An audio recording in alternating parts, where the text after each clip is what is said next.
All right, folks, it says 7 o'clock on my clock, so that means it's time for City Council. Welcome to Monday, April 26th, Ferndale City Council meeting. We're glad you're here and thanks for joining us. First up is the Pledge of Allegiance, and starting that in unison. I pledge of allegiance. I pledge allegiance to the flag of the United States of America. United States of America. And to the republic. For which it stands. One nation. Under God. Indivisible. And liberty and justice for all. Thank you, everybody. Next up is roll call. Madam Clerk, please. Councilmember James. Present in Ferndale, Michigan. Mayor Pro Tem Leaks May. Present in Ferndale, Michigan. Councilmember Mikulski. Here in Ferndale, Michigan. Councilmember Polika. Here in Ferndale, Michigan. And Mayor Piana. Here in Ferndale, Michigan. Next up is the approval of the agenda. Mayor, I move to approve the agenda as published with the following amendments. One, that an item be added to presentations so that our county commissioner can present under 5A, that the other items be moved to 5B and C respectively. That item, I believe it's 8K, would be added to the consent agenda in a pledge in support of monarch butterflies that will be read by the mayor. An amendment to the language as originally published in 8B, slight revision that will be read by myself, and to table item 9B for consideration at a later meeting. Support. Actually, may I also add a little amendment there as well, Mayor? We just had a support on the motion. What are you suggesting? I was suggesting that because the Accessibility and Inclusion Committee, their presentation will not be long at all, and there will be a business owner, I believe, attending. I was just wondering if we could actually move the presentation to be 5B and the greenhouse gas, which may be a little bit more in detail, to 5C. I would accept that as part of my motion. I would accept that as well. Thank you. Okay. So 5A is Commissioner Charlie Cavell, 5B is presentation to accessibility, and 5C is greenhouse gas. Correct. All right, so the moved by Councilwoman James and moved by Councilman Mikulski. Madam Clerk? Mayor Pro Tem Leaks May. Yes. Councilmember Mikulski. Yes. Councilmember Polika. Yes. Councilmember James. Yes. And Mayor Piana. Yes. Next on the agenda is electronic meeting procedures. Basically, we're in status quo in electronic meetings until local emergency is removed or legislature makes changes. Right, Dan? Mr. Christ? Correct, Your Honor. Until the end of June, Council's resolution provides for electronic meetings. Excellent. All right, we'll see where we are in June. Hopefully, we'll be able to be back in person. We'll see. All right, next up, we're moving on the agenda to presentations. And first up is our County Commissioner, Charlie Cavell. Welcome, Commissioner Cavell. Thank you, Mayor Piana and Council. Good to see you. Good to see you. Exciting to be here. I am just jumping off a call with our hometown hero, County Executive Dave Coulter and his Chief Deputy Hillary Chambers, where we're talking about infrastructure, trying to put the bug in their ear that Ferndale should get a big chunk of that money from the county. So I'm going to be brief if you don't mind. To give a quick COVID update, we have received in Michigan 8.5 million doses of vaccine. 978,000 have arrived in Oakland County through two systems, the hospitals and then OGov. OGov has received 289,000 doses of vaccine. last week that was just under 25,000 doses, which means that 52% of all Oakland County residents 16 and up have received at least their first dose, and 75% of all Oakland County residents 65 and up have received at least their first dose. I also want to just briefly touch on and give great thanks and credit to all of you on the council, and a big shout out to Mayor Piana for the help last week with our press conference on the Ferndale Housing Commission about source of income discrimination. And I want to also give credit where credit is due to the city staff that was kind enough to review our research and give us advice and counsel on how things could work when we navigate county ordinance and county resolutions as it relates to ending source of income discrimination and promoting fair housing in Oakland County. So whatever gets passed, if everything gets passed, is thanks in large part due to all of you here on this call. So can't say thank you enough to helping us sound smart. Thank you. I really appreciate you helping on the front of housing. Housing, as you know, is a big topic in Ferndale, a crisis across Michigan too. So it's looking at every avenue and every pathway, because there's not one solution that will address all of the challenges that cities are facing like Ferndale. So thank you for being a partner. Oh, well, thank you for the advice and counsel. So yeah. So, all right. Anything else? Thank you for the update. Appreciate it. Appreciate y'all. All right. Have a good evening. All right. Next up on the agenda is 5C or 5B for presentations. Presentation of the Accessibility and Inclusion Award by the Ferndale Accessibility and Inclusion Advisory Commission. Welcome to the meeting. Hi, good evening. Can you hear me? Yes. Good to see you, Alan. Great. Thank you. Let me share my screen.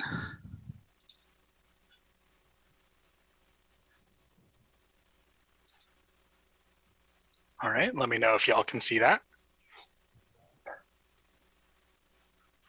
Yes. Yep. All right, great.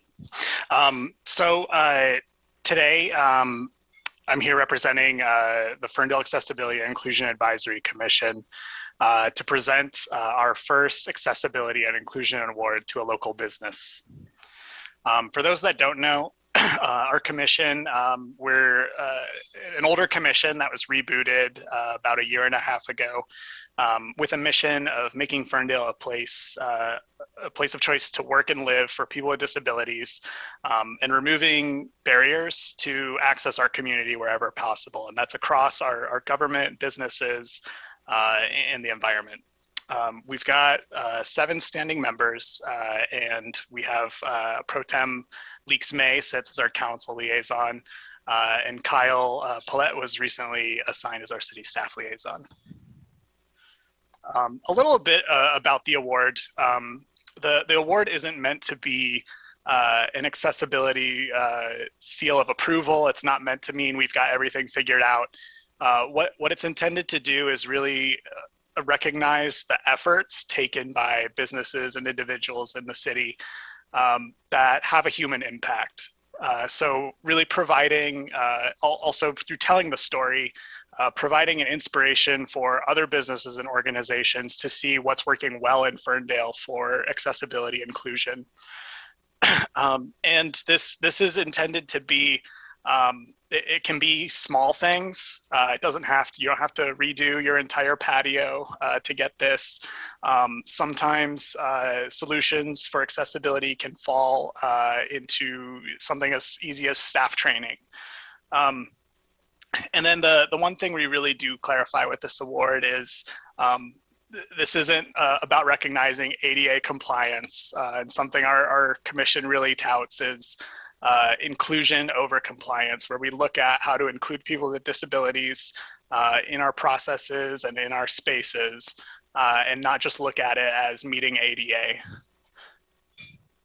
A little bit about the award categories that we're looking to recognize through the process. Things like digital accessibility, environmental accessibility, that's the one we might think of most for like ramps and physical spaces.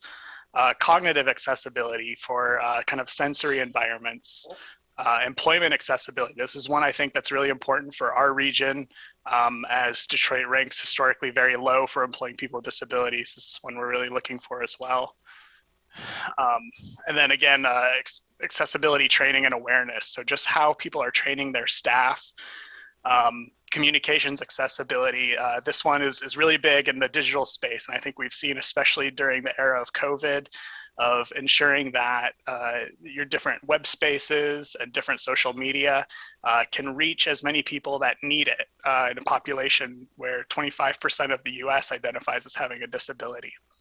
And then the one I think we'll always leave open is other entries for the things that our commission hasn't thought of. I think we're always on the lookout for happy surprises. So with that, that's the background on this award. For those that maybe could tell from my background today, we are here to award Live Cannabis with our first Accessibility and Inclusion Award, located at 2625 Hilton Road in Ferndale. The owner, Dennis Zoma, who we've gotten to meet through this process and really see his method and philosophy behind his business. I think he described it best, where they are in the hospitality industry. And they're there to make sure that everybody feels like an equal when they go through their doors. So this was a nomination that we received from somebody in the community in Ferndale who highlighted the things that they were doing that made their business accessible and really took initiative and went above and beyond things. So the first one was door-to-door wheelchair service from their staff. So they have a wheelchair that they have on site that they keep in their entrance vestibule, and their security staff and their staff that helps run services to the vehicles parked outside are trained to watch and ask for if anybody needs help getting out of their vehicle and coming into their space. And then they're there to provide the chair for you if you don't want to go through providing your own, or maybe you have issues, they're there to help. So that's something that I think is pretty amazing and stand out. The one that I think applies to a lot of businesses in Ferndale that maybe people don't think of as accessible related is the home delivery and curbside pickup, where they were one of the first businesses in the cannabis industry here to really pivot to do a robust drive-through service. And this does have accessibility impact, especially in COVID, where for people with disabilities entering a business, they may be at higher risk. This is one of those things that just really stands out that they've done really well. And then maybe the one, this is one that came as a surprise to us, and one that I think we were most excited by. Dennis has helped sponsor for his staff to take American Sign Language classes, where it's been offered to all of their employees. They have 78 employees, and they can host 20 people at a time inside. And every Saturday at early in the mornings, they've had their staff come in to learn how to use American Sign Language, so that when they get deaf and hard of hearing customers, there will always be someone in their staff who can communicate and be able to make them feel welcome. So congratulations, Live Cannabis, and congratulations, Dennis, who I know is online. We were able to award them on Thursday last week, and we're able to get a little tour and see these things firsthand.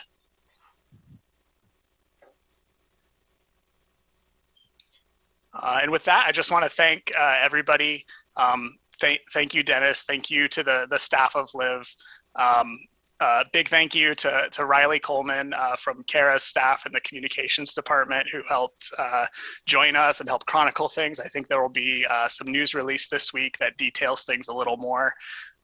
This is the first award, and we're looking forward to awarding more in the future. So if you're a business owner in Ferndale who's listening to this, please reach out, stay in touch. Facebook is right now our main mode of communication, but we'll also be posting on the city website whenever we open up for nominations again, which we do plan to do later this year. So there will be more opportunities for the 2021 award. And I want to give a big thank you to Marianne Wessels of the Ferndale Arts and Cultural Commission for helping design our award. That was a labor of love, and it was a great custom work. If I may, through the chair as well. Yes, please, Mayor Pro Tem, go ahead. Mr. Zoma, if you wanted to say a few words regarding your award or acknowledge receipt of it. Thank you, Councilwoman. I just want to say thank you to everybody involved in this. It's such an honor to be recognized for this, especially since it's the first of its kind. We work really hard at this, and to be recognized not only for myself but my staff as well. I just want to say thank you to everybody involved. Thank you, Dennis, for always rising to the occasion and being a great community partner, not only with the city but with our residents and your customers as well. It's my pleasure. Thank you, Ms. Mayor. And I also just wanted to thank you, Mr. Zoma, for the tour. And I will tell you that I found your business to be very open and welcoming. It's certainly accessible, and I appreciated seeing it firsthand. And I wish you much success with your business. Thank you for what you're doing and how you support the community.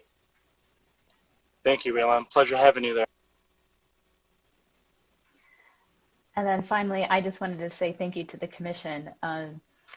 I have relied heavily on commission members to teach me about accessibility issues and inclusion issues for the ones that I am aware of, but may not know the intricacies about the barriers that are experienced. And so, I am an open book of learning and admit when I don't know something. And the commission and Alan, you've been fantastic. So I really appreciate you guys being a resource for council as well as for the city staff. And that's why you guys are here and give your time. And I'm very grateful. Thank you. I'll pass that along to the rest of the commission members. All right. Thank you, Alan, and have a great evening. Thank you. Take care, everyone. Yep. All right, moving on to our final presentation, which is the greenhouse gas emission inventory results presentation by the environmental sustainability planner and project planner. And welcome to the screen is Erin and Justin. Thank you. Actually, tonight it will be myself, Erin Quattel, sustainability planner, and Alexis Richards, who's our I am sorry. That's okay. Alexis was extremely instrumental in getting all of the data and everything together for us. So let me quick share my screen so I can bring up my presentation. Can you see that okay? Perfect. All right. So all right. So we're going to present our greenhouse gas emission inventory for everyone. Here's a quick agenda. Some parts of this presentation will sound very technical because that is the nature of a greenhouse gas emission inventory. So please bear with us, and we hope that we can answer all of your questions and have a good discussion. So please just reserve those until the end so we can get through all of the content that we have here today. I'm going to start off with talking about our Ferndale climate commitments to date, a little lesson on what are greenhouse gases, the importance of understanding our greenhouse gas inventory, and that GHG is kind of shorthand for greenhouse gases. And then Alexis is going to talk more about in an overview of the inventory, talk about the results. We're going to talk about our recent projects that we've done since we've conducted the 2018 baseline, talk about some potential gaps and recommendations, and then hopefully to have a good discussion.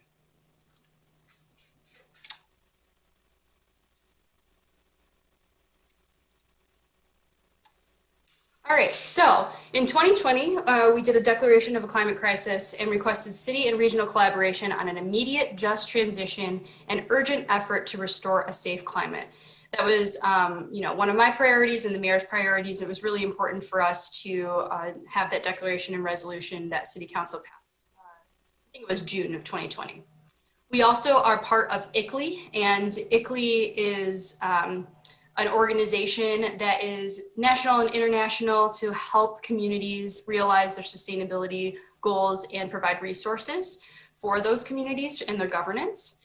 With our ICLEI membership, we are afforded a variety of different technical resources, and one of those is a tool that's called the ClearPath tool, and that is what we utilize for the greenhouse gas emission inventory and what we'll be using for tracking our efforts towards achieving some of our greenhouse gas emission and climate action goals.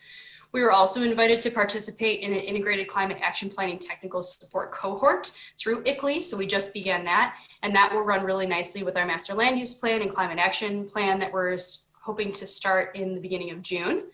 And finally, we were recently invited to participate in the Race to Zero with ICLEI 150. And it is a commitment to become carbon neutral by 2050. I'm gonna read the next few. A pledge to meet the climate emergency, plan to set a 2030 science-based interim target to achieve climate neutrality by 2050, proceed with action to achieve the targets during 2021, and then to publish a report, Race to Zero actions by 2022. Again, this runs really nicely with our master land use plan, parks recreation plan update, and first ever climate action plan. So what are greenhouse gases? They are gases that trap heat in the atmosphere. You can see the graph below that shows the depiction of what a greenhouse gas effect is. This is a naturally occurring effect, but due to our industry and burning of fossil fuels, we kind of exacerbated the issue of and the impact of greenhouse gas effects, which is what also attributes to climate change. And those greenhouse gases consist of carbon dioxide, methane, nitrous oxide, and fluorinated gases. Something that we're probably really comfortable and familiar with is greenhouse gases and the relation to cars. So you drive your car that's powered by gas, it then emits gases out the tailpipe, and that contributes to our greenhouse gases. Some things that you may not think of as greenhouse gases are related to things that may have an indirect impact, such as if you buy a pair of shoes. So, the shoes are manufactured. Through that manufacturing process, there is a lot of energy that's used. So there's a lot of emission into our atmosphere that way. Those shoes are then transported to a distribution center. So in the transportation process, there's some emissions along the way. They're then distributed to the store in which you buy them, and then you get to the store and pick those up. So there's this embodied carbon and this carbon impact for those pair of shoes. And that doesn't mean that we shouldn't buy shoes. It just means that we should be cognizant of the actions that we're taking and that everything has an impact to our environment and the things around us. So it's really important to think about greenhouse gases and in the context of Ferndale as a community, because Ferndale is experiencing an increase in extreme weather events as a result of climate change. We're very familiar with what happened in 2014 and subsequent flooding events. Those are just becoming more regular. So we need to think about our climate adaptation, mitigation, and resiliency strategies. And by understanding a greenhouse gas emission baseline, which we did a baseline of 2018, year 2018, we can then track the efficacy of our projects and processes, policies, everything that's going to be put into that climate action plan against this greenhouse gas emission inventory.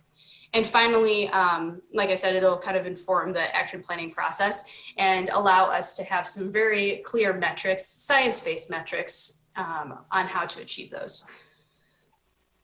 So now, turn over to Alexis. Yes, thanks, Erin.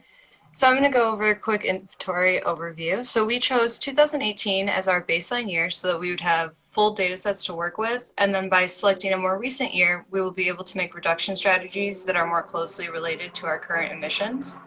The inventory was broken up into two categories. Apologies, I'm distracted by me. But the inventory was broken up into two categories: community-wide emissions and government emissions. For the community portions of the emissions inventory, we collected data from SEMCOG, GLEWA, SMART, Consumers, DTE, and SACRA. And like Erin touched on earlier, carbon dioxide, methane, nitrous oxide, and fluorinated gases are all greenhouse gases, and each has a different global warming potential, or GWP, meaning that they contribute to heating the earth at a different rate. And to standardize emissions, we convert methane, nitrous oxide, and fluorinated gases to their carbon dioxide equivalent, or CO2e. And to do this, you take their emissions and you multiply it by its GWP. And then additionally, the unit of measurement is typically metric tons. We go next slide.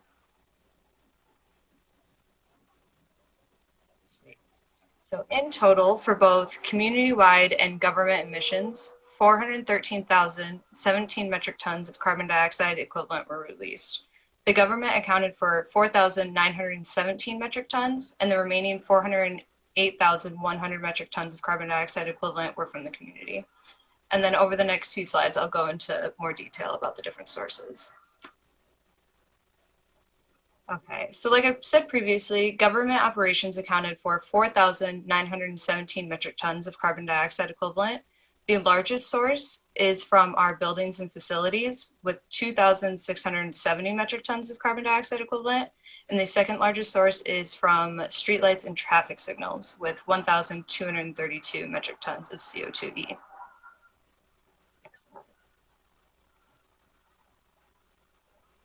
As buildings and facilities are the largest source of emissions for the government, we wanted to see how much each building or facility was contributing. And as you can see here, the Kulik Community Center is our largest source, or is the largest source of emissions with 309 metric tons of carbon dioxide equivalent. And so by identifying high emitting buildings and facilities, we can better target our reduction strategies. In total, the community contributed 408,100 metric tons of carbon dioxide equivalent. The largest source of emissions is based on community food consumption estimate. And so ICLEI suggests including consumption-based emissions as information only because the city has less control over a person's diet than, for example, making a building more efficient. The next largest source of emissions for the community was residential energy consumption, with 98,866 metric tons of carbon dioxide equivalent emitted.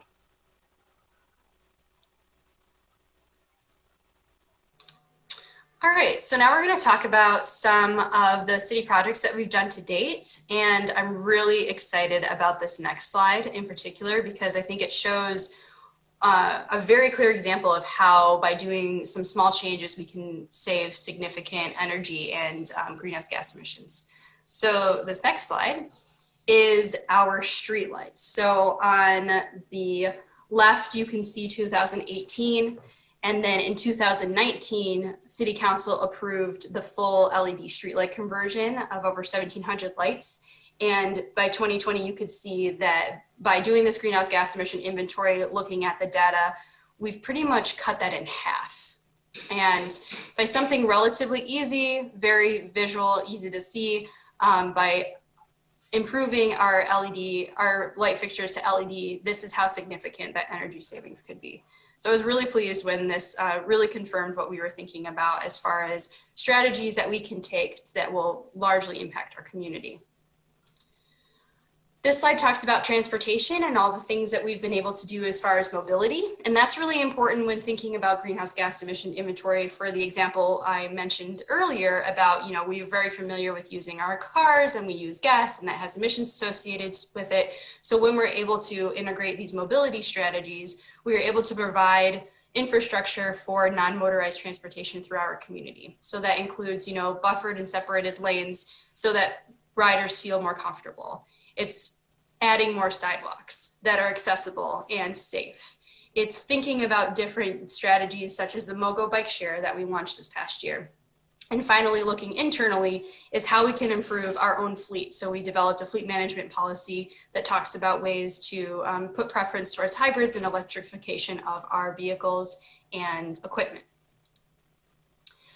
This next slide just talks a brief overview of our urban forestry initiatives. So in 2019, that was a big year for planting trees because we had a lot of grant funding and that was pretty significant in the Wanda neighborhood. And then below you can see how many trees we have per our canopy. And this is per our canopy on public property. We have a program that's called Tree Keeper, and it has some metrics associated with that. So we have over 8,000 trees planted on public property, and that annually has a sequestration of 548 metric tons. And that only continues to grow as trees mature and to grow and prosper, and we maintain them and all those good things for our urban canopy. The last little part on this slide, I just thought was kind of interesting because it shows the benefits of a single tree. Some of these metrics are kind of, generally how they can mitigate carbon and stormwater. And this just shows what a 2-inch, brand new tree that you would plant in your front yard, what that equivalent would be for intercepting stormwater, which is really important, and conserving energy. So this is just one strategy to combat climate change and greenhouse gas emission reduction. And then this last one, hold on, I'm sorry, it won't progress. There we go. Is talking about our downtown waste management plan and waste in general. I wanted to highlight this project in particular because it shows that our current diversion rate, which means recycling rate in our downtown specifically, is only 14%. And by increasing recycling as well as handling our organic waste better, we can reduce greenhouse gas emissions because organic waste is one of the largest waste components of our downtown due to our restaurants and that sort of thing. And if that's going to the landfill, it's emitting a lot of natural gas, methane, and other emissions. And so if we're better managing our organic waste, we can improve our emissions overall. And to help with that, we recently hired a zero waste program coordinator. I'm really excited. She's gonna actually be a formal presentation as far as introduction later in May, but her name is Claire Dion, and she started a week and a half ago, so she's pretty new. So you'll probably hear a little bit more from her in the future about how waste management and mitigation adds to our climate action plan. I'll then hand it over to Alexis to talk about some data and some recommendations. Yeah, so we have identified some potential gaps now so that they can be included within the next inventory. Firstly, under the ground at the DPW yard, methane is being anaerobically generated and is slowly making its way to the surface, where it then becomes a source of methane emissions. We continually monitor it to ensure that the methane released is not hazardous and remains on site, but it does contribute to our emissions, and so we should get an exact measurement to have a more accurate inventory. Next are HVAC refrigerants, and these are what is used to cool air conditioning systems. And when we were collecting data for the inventory, it was unknown what the total annual usage of refrigerants were. However, as a part of the most recent facilities inventory, HVAC refrigerant capacity is being collected for each facility, so we will have this data available for the next inventory. The next two deal with the community portion of the inventory. When we collected data from SMART, they were only able to provide us with data on trips that originated and ended within Ferndale, and were not able to give us accurate data on paratransit, so the emissions from transportation are likely being a little undercounted. Lastly, because food consumption was based on an estimation by multiplying the population of Ferndale by the emissions associated with the average diet, it may be overcounting emissions. And this is because the average diet includes meat, which contributes to more emissions than a vegetarian diet would. The city could potentially do a randomized survey of residents' diets to get a better understanding of the makeup of Ferndale so that our emissions can be more accurately estimated. Next slide. Sweet. So after conducting this first inventory, we have some suggestions on how to improve upon the process. The most time-consuming portion of the inventory is data collection. And so we suggest systemizing data collection during relevant procedures.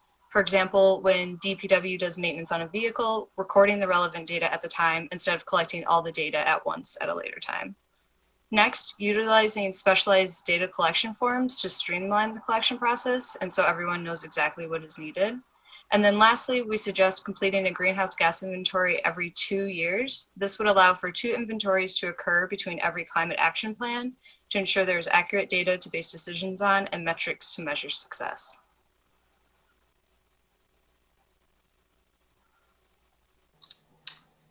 And that concludes our presentation. We're happy to take questions and just really appreciate your time. big, huge thank you to Alexis. She was a rock star in getting all this together for us, so I'm really appreciative for that. And with that, I will open the floor for any questions or comments or discussion. Thank you, Erin. Thank you, Alexis. Are there questions from council?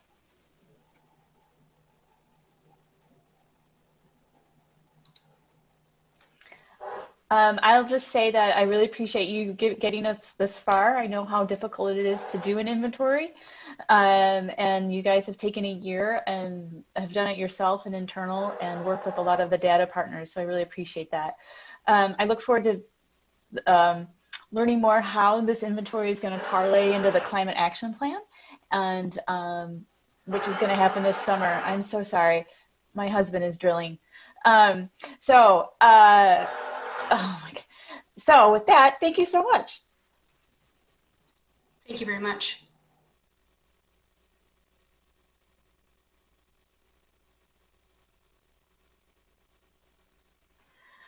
That's me. Moving on, distracted by my husband. All right, next up is call to audience. And I invite our residents to make comments for 3 minutes on any topic that they desire, whether it's on our agenda or off our agenda. And I ask you to keep your comments to 3 minutes. And I will gently interrupt when your 3 minutes are up to let you know that it's time to wrap up. And please direct your comments to the mayor and city council as city staff take direction from council. With that, I'm going to hand it over to our Assistant City Manager, Kyle, who manages the hand raisers and those who have phoned in. So Kyle, I'll let you take it away.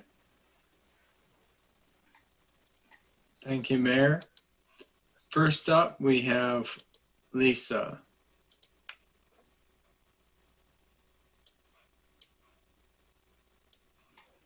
Hello, Lisa. Welcome.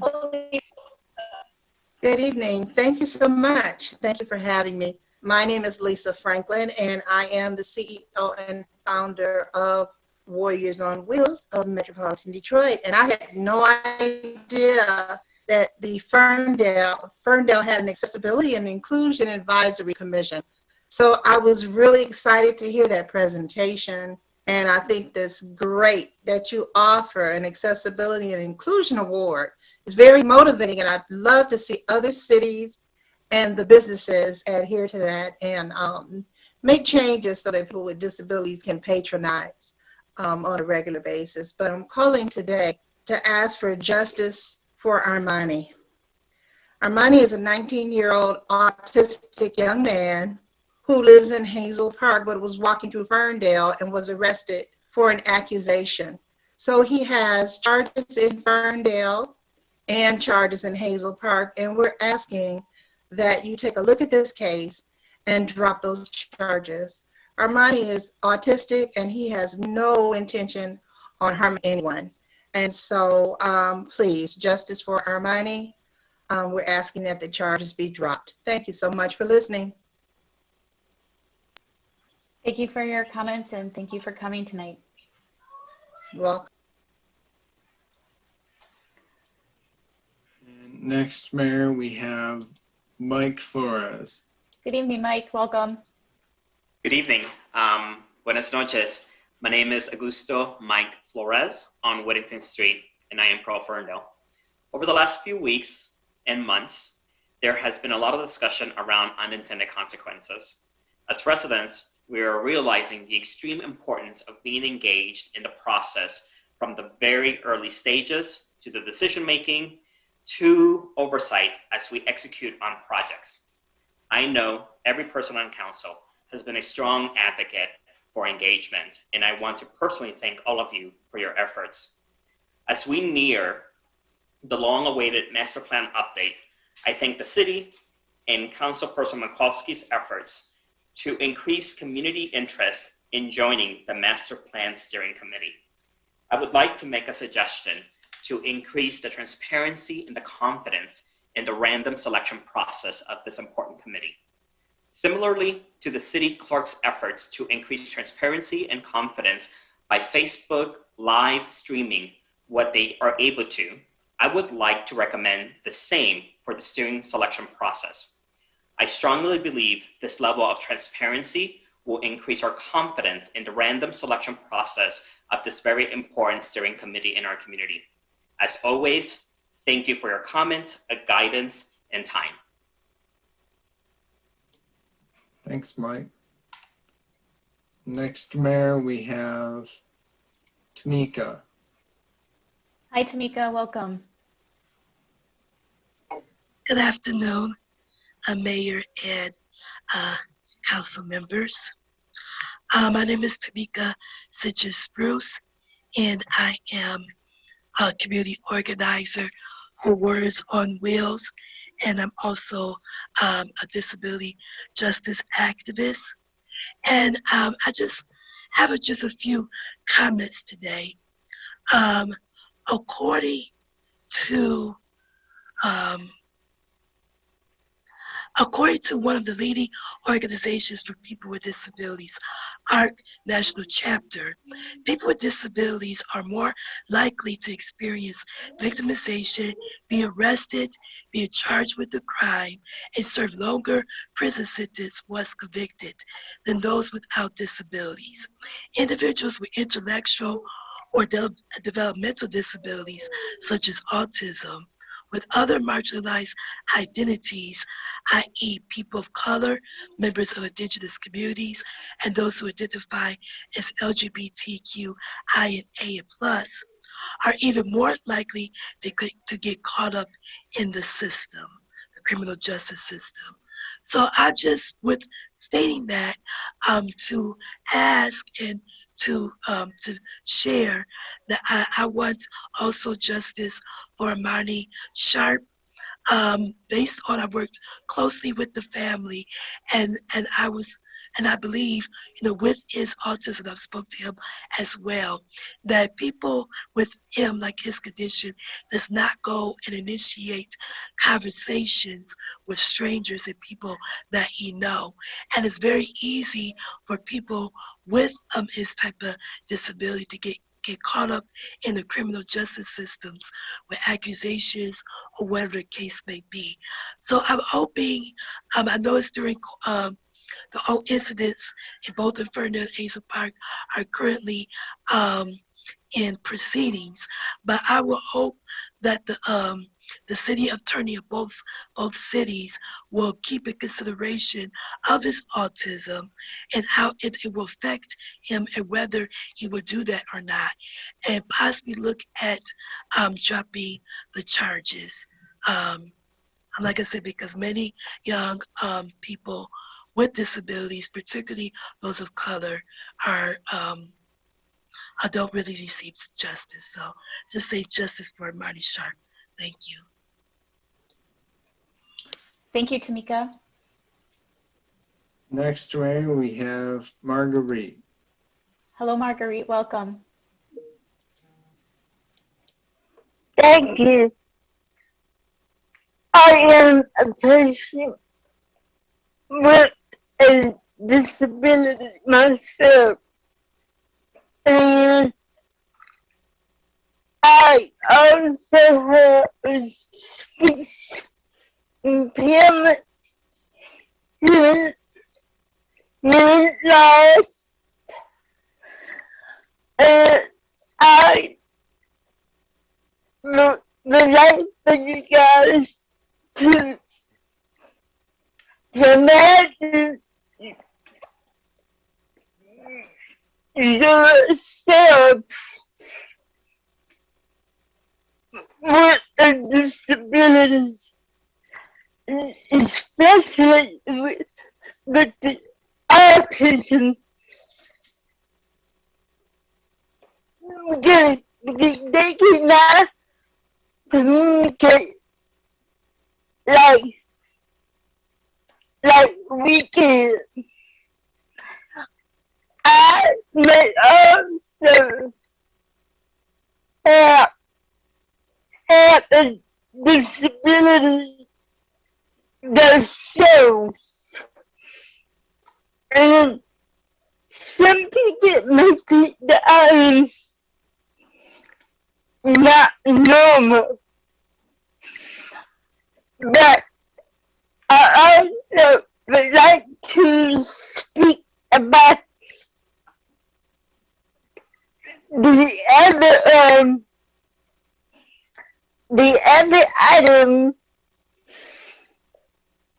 that is number 8.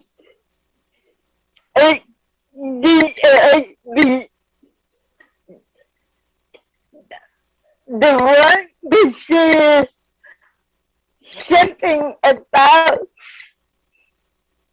the Asian community. How about changing that to all people, not just the Asian community, everyone across the board? And thank you for recognizing the deaf community, which is so important to be inclusive. Nothing about us without us. Thank you. I'm done.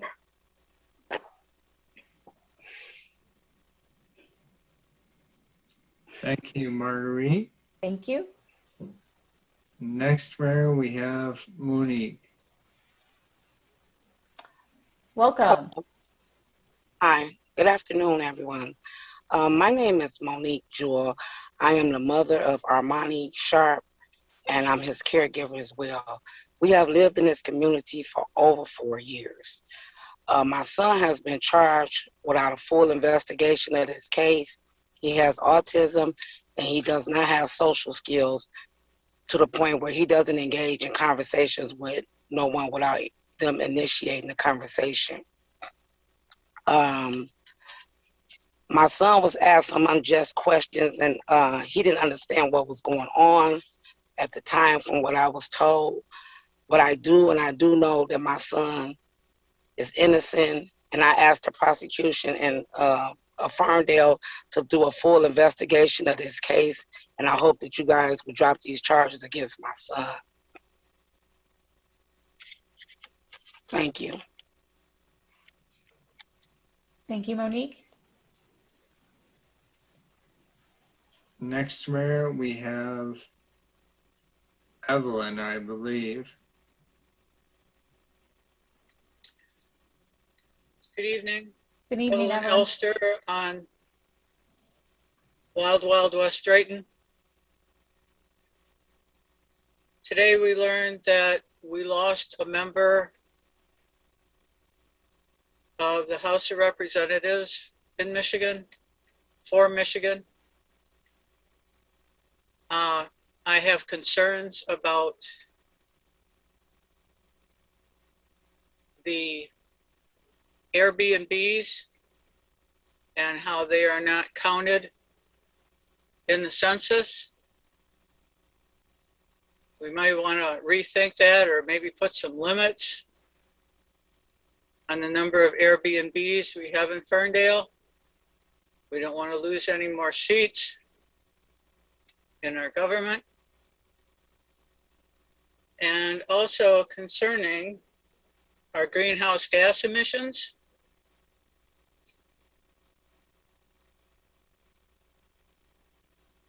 Cement manufacture is the third largest industrial source of pollution.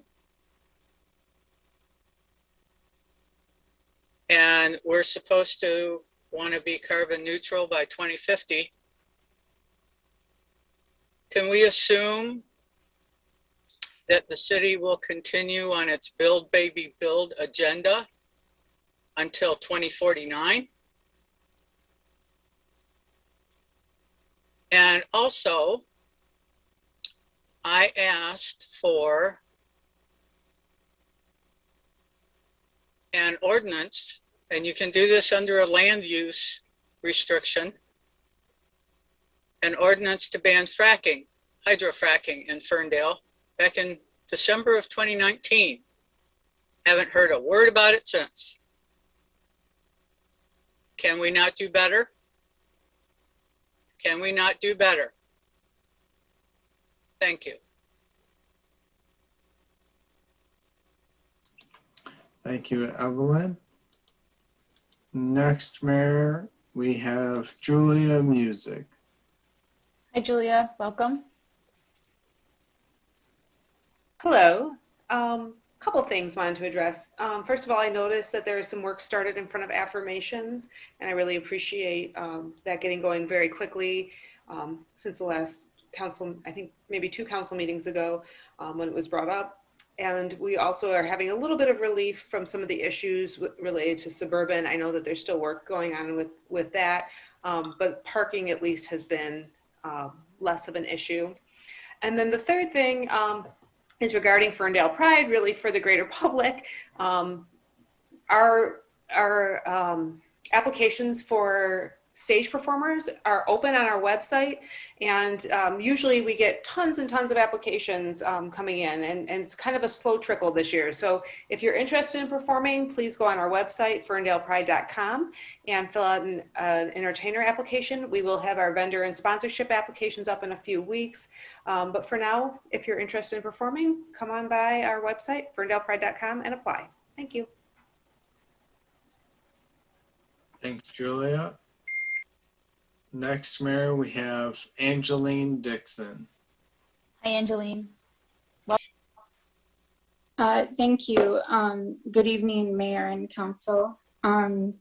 This is my first time calling in. I've been listening for about a year now. There's only 2 things I want to talk about. The first thing is Armani Sharp. I do hope that Ferndale will drop the charges. I have a brother who I haven't seen in 20 years. He has special needs, and it breaks my heart because he was always arrested since the age of 10 for things that, you know, just if he had the proper help and guidance, maybe he wouldn't be where he's at today. I believe, you know, Armani was targeted wrongfully. I believe that we could do better. And I believe that, you know, Ferndale could do the right thing and just drop the charges. I don't know what Hazel Park has done, but if they made any charges, I hope they can drop those too. The second thing is, I know we talked about See, Click, and Fix a few weeks ago. We reported a branch hanging a couple blocks away, just north, I think on Breckenridge, or maybe a block north of that. And it's hanging over a cart, and it's kept me in suspense for 3 weeks now. And someone says they are going to fix it, but to me, it just looks so dangerous. We're just waiting for the first storm to hit Ferndale, and that branch is going to come down, and it's going to hit that car, or it could hit someone. So that's all I have to say. Thank you. Thanks, Angeline. I'm going to direct that over to the city manager. I know it was in See, Click, Fix. I get the email updates whenever an issue is updated near my house, so I saw that one. Joe, can you make sure that's followed up on? Through the chair, to expedite the search, can the resident please identify the closest address they submitted for reporting it? And then we will get our DPW to follow up on that immediately. Yeah, Angeline, if you don't want to put your email or your address over the internet here, I recommend that you email me or the city manager. You can see our last name, so it's npiana@ferndalemi.gov, or J. Geschaus, which I never say your name right, Joe, at ferndalemi.gov. So you don't have to say your address over the internet here. Okay. Next, Mayor, we have 2 call-ins, so we'll see if either would like to say anything. First is a 248 number with the last four of 9209. Welcome, caller. Hello. Hi. Is this, I got in late, so is this like basically? This is called audience. Anything on the agenda? Anything and off the agenda. You've got 3 minutes. And what's your name? Okay. My name is Sherry. Hi, Sherry. Welcome. Hi. Basically, the only thing I wanted to add or comment on tonight at this point is the ARP money for the DOT. I think it's ARP, the American Rescue Plan money for the DOT. Possibly I'm misunderstanding, but the DOT wasn't even completed in 2020, whereas the businesses, the small businesses and residents went through COVID and had losses during 2020. The DOT, in my opinion, serves those small businesses and the community, not the other way around. And the money for the COVID relief should go to who came first. I mean, if there were no small businesses, the DOT wouldn't even be there. And again, it wasn't even built and completed during 2020. It can recoup its costs through parking in the future. I understand there were overruns. I understand millions of dollars. But that's not the fault of the residents of the community or the small businesses who may be needing that COVID relief money. And there definitely are people in the community and businesses, both, that have asked for relief in some form or shape. I just want to throw out there, I have noticed an increase just on Facebook alone of people commenting, not just looking for a place to rent in Ferndale like normal, but people who are losing their place in Ferndale to live because the landlords are selling the houses out from underneath them and they no longer know where to go. So I think those kind of things for residents and small business concerns should definitely take precedence over the cost overruns and the mistakes that were made with the DOT as far as the ARP money goes. That's all I wanted to comment on. Thank you. Thank you, Sherry. And please stay for the budget discussion. We'll be talking about ARP as part of the process. Next, Mayor, we have an 810 with the last four digits of 1358. Hello, 1358. Hi, is it possible to hear me? Yes, welcome. And your name is? Great. My name is Patrick. I'm a resident on East Breckenridge. Hi, Patrick. First, hello. Thank you for all the public commenters that have come before. I've definitely learned about a new issue for tonight, and I think there's a familiar voice from the city of Detroit, an advocate who frequently calls in to the city of Detroit as well. So thank you to all of them. I'm calling as well about the ARP money, kind of around the topics and discussions that have happened about what the money will be used for. In my review of the budget, I mean, it's in the budget for fiscal year 21, which obviously is not completed yet because the council still has to do the amendment before the end of the year. But it's in the budget for fiscal year 22, so the revenues are appropriated. The budget is balanced, so it's in the budget. So it's being spent in fiscal year 22, which is the budget that's being voted on. So it's just not clear, and I know a lot of people have had this question about what is it actually kind of being spent on. And again, if it's just being spent on kind of budget gaps, revenue shortfalls, then that's totally understandable, but I think it should just be made more clear about where it's being spent. And then if it's possible, again, a related issue, it seems like there could be more information or communication or data provided online or in some other method where people could kind of find the answers to these questions themselves and kind of not be in this state where everyone's wondering and curious and so on. And then if there is any kind of discussion to happen in the future about what the money should be used for, one of the explicit uses in the bill authorizes funds to be used for water and sewer infrastructure replacements, which was actually left off one of the presentations at the last meeting about what the money could potentially be used for. So I would just advocate for that. It seems clear that Ferndale could dedicate more funds and more money to lead service line replacement program. Thank you. Thank you, Patrick. Great comments. And then we had one more hand raiser, which may be a name, but to me it looks like double agent. A double agent? Hi, sorry about that. My name's Henry Julisher, and I'm 46 West Saratoga. Sorry about that.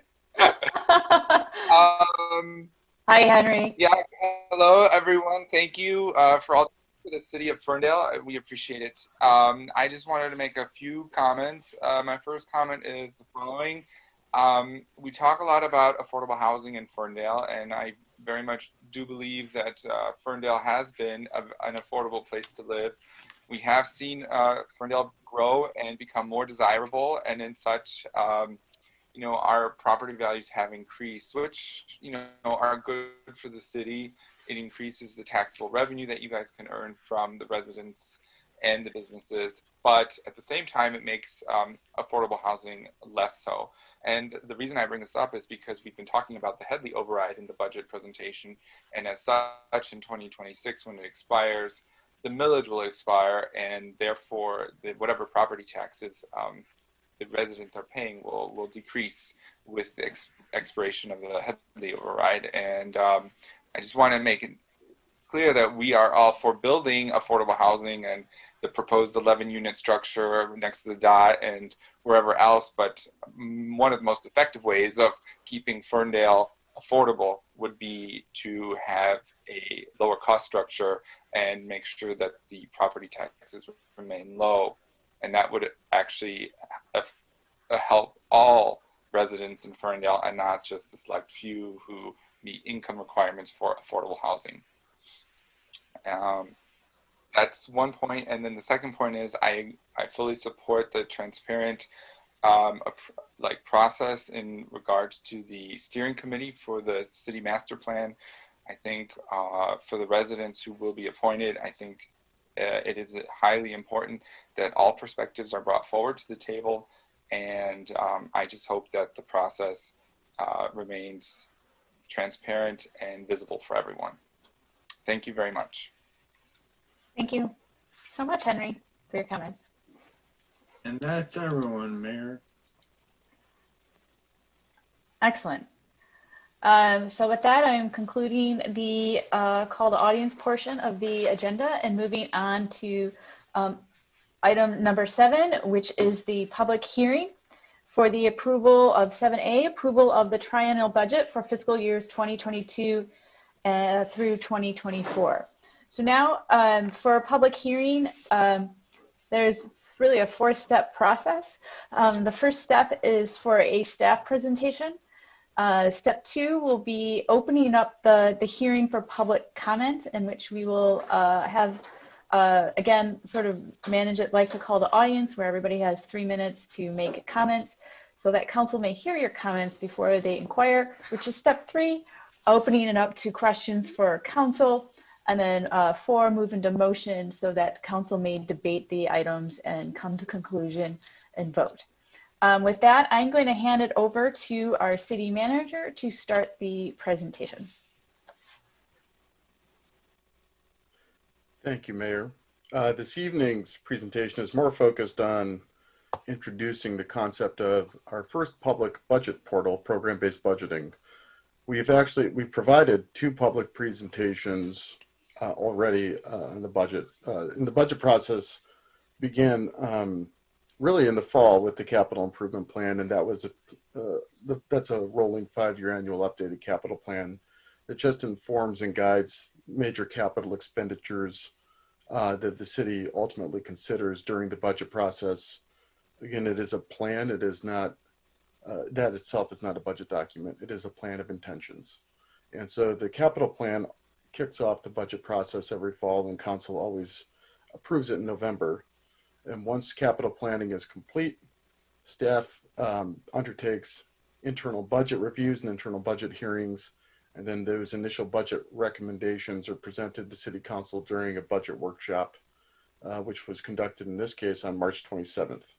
That budget workshop was promoted through the city's website, and it continues to stream on YouTube, and it is on demand. So if anybody out there wants to see the details of that 8-hour workshop, that is available on the city's YouTube account on demand. The city presented the first budget hearing on April 12th. During the previous budget meeting, we did present a general overview of the revenues and expenditure highlights that were featured, and the draft budget details book was also provided in that instance. We gave an overview of the water and sanitation rates, the special revenue rates, and we did walk through the one-time special revenues that are related to the pandemic. One being the CARES Act, and two being the American Rescue Plan Act, or ARP, as people are referring to it today. So tonight, I wanted to just provide a review of that process, and I want to provide a point of clarification on the ARP funds. The ARP funds, yes, they are in the budget, and let's review really quick what we know to be true today. We have yet to receive a certified amount from the federal government on how much we will actually receive. Based on information that we've received from our contacts in Congress and the Michigan Municipal League and the Cranes article that was mentioned in Cranes Detroit, we expect anywhere between $1.5 and $2 million. That final amount has not been certified. It is not known. That is the information that we have today. From the budget perspective, we assume the conservative amount, the minimal amount. So we programmed a minimum of $750,000 to be recorded in fiscal 21. That is consistent with the law. So the law requires the Treasury Department to issue the series of payments in over 2 payments. The first payment is due by June 2021, this year. And our second payment is 12 months from the receipt date of that payment. So our assumption is that the first payment will be recorded in June 2021, and the second payment will be recorded next year, June 2022. So at the end of the fiscal years, our fiscal year begins on July 1. The funds have much more discretionary use for localities, much more so than the CARES Act. The CARES Act was pretty prescriptive and focused around public health and COVID reimbursement costs for public safety. Those were distributed as pass-through funds through the state and through county. What's different between the CARES Act and ARP is that we're actually going to receive direct distributions from the federal government in the amounts that we've discussed already today. And in terms of the use, that has not been actually finally determined. Nothing has been adopted. The design of the ARP initially was to address revenue losses for municipalities who had parking systems that did not operate due to downtowns being shuttered by the pandemic. Many municipalities have experienced a reduction in building permit fees, online fees, water billing fees have been waived, water shutoffs have been waived. So everything related to the water fund has essentially been waived. So all of those fees have been discounted and or just not addressed in the current fiscal year. And that has a rolling effect on the budget. And so what ARP was designed to do is replace those revenues for municipalities.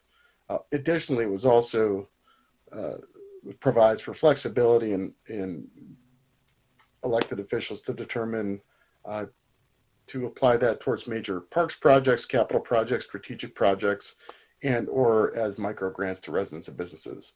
The caveat that I want to point out, and the reason why we don't have any specific recommendations, is because currently the ARPA is just a bill, and the bill is incomplete.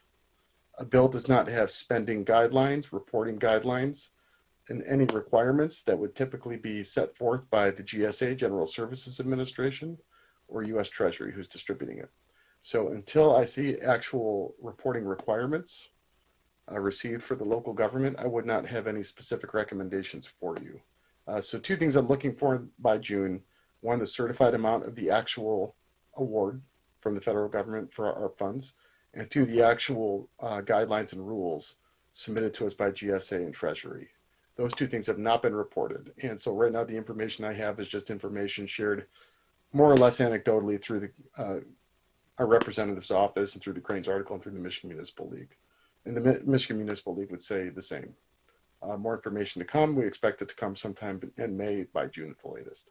So at that point, we can re-engage the topic of conversation. But since we don't have that information, the budget is essentially a floating budget number. And the finance director can talk a little bit about what that looks like to be recognized in the budget, but not programmed for anything, if council has that follow-up question. And I would ask council if you want to take time to ask questions before Kyle presents an overview of the public budget portal for program-based budgeting or priority-based budgeting. Okay. Seeing none. The one review I want to make of tonight's call to action, there are two motions. We do have a triennial budget process, so we project outward always on a rolling basis. The first motion specifically approves of the details in the budget books, including those projections. And then the second motion specifically appropriates dollars towards fiscal year 22 because the council cannot appropriate more than the next fiscal year. So those are the two motions set before you. And so that's what you're considering. Same exact motions as last year's budget process. And now, Kyle, why don't you take over and present your screen, and you can walk the public and council through our new online portal for budget. Sure. So this will be a fairly brief introduction to our priority-based budgeting online portal. And this is already live, but not shared because it's based on the budget that is being presented right now. What this is, as just a general overview, is sort of a friendlier entry into the city's budget. So for, council or staff or the residents on tonight who are savvy and comfortable going through a line item budget, this is an alternative that shows allocations in a larger portion called a program. And a program is just a service that the city provides or what we do in our day-to-day.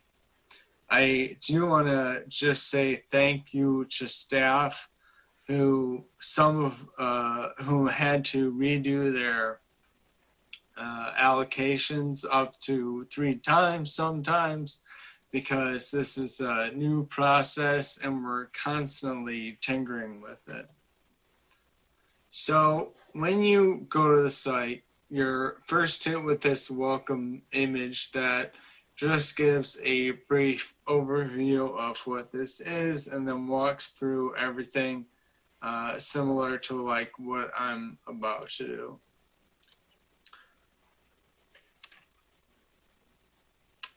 As I said, the priority-based budgeting, PBB, is based on programs, and you see those programs reflected here as these large squares. The larger the square, or in some cases deeper the color, the more funds are allocated there, or in this case, it is showing us whether or not a program is federally, state, or self-mandated, which I'll get into. I like to refer to these categories as buckets, whereas the line item budget is a beaker where we measure, to the cent and understand how much is in there and where it's being spent. With a program, because it's based on time allocation, budget allocation, multiple funds, and multiple line items, you don't have that fine measurement, and so it's more of a bucket, which also means that this is not a audit tool. It's a tool of understanding and, like I said, an entryway into city budgeting. So the entire site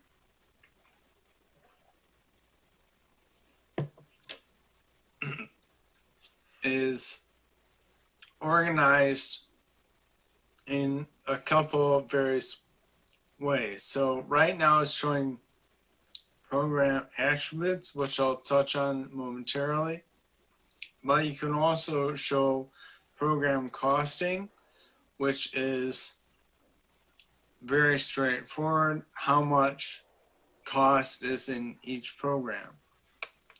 And what we're able to do is select an individual department, and then it'll go down into that department and it will show the various divisions within it. So in DPW, we have water, sanitation, general public service, etc. And then let's say I'm interested in lead service line replacement. You can click on that again. Now it takes us just to the water division. And then one final time, and it will pull up the allocation for this fiscal year for this program. And as we've discussed in our previous budget meetings, right now the lead service line is expected to spend about 4.1 million, and a chunk of that is capital, and a larger amount is the drinking water revolving fund loan that the city has decided to take to get this done in a quicker fashion. So you can do that for any of the categories and then come back to overall.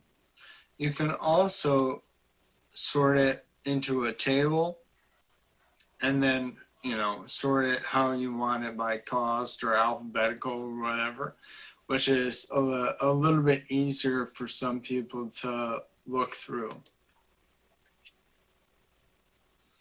Now, this tool is an entryway for the public who maybe don't want to read a line item budget, but it also provides us with the ability to understand and objectively look at the city's priorities.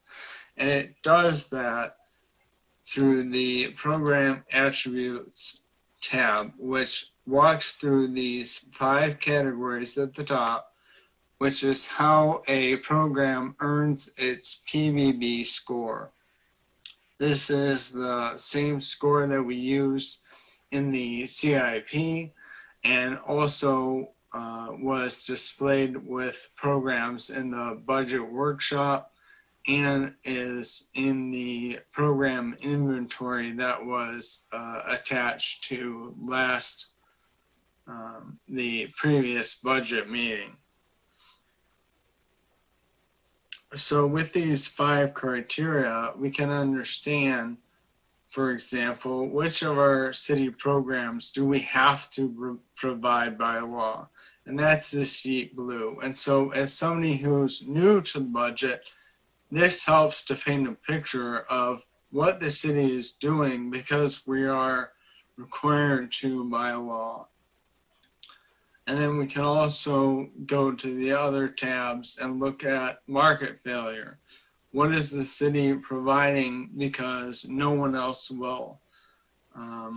Maybe you could pay somebody to do your own water sewer line, but nobody else is gonna do the full public utility, nor do they have the legal ability to do so.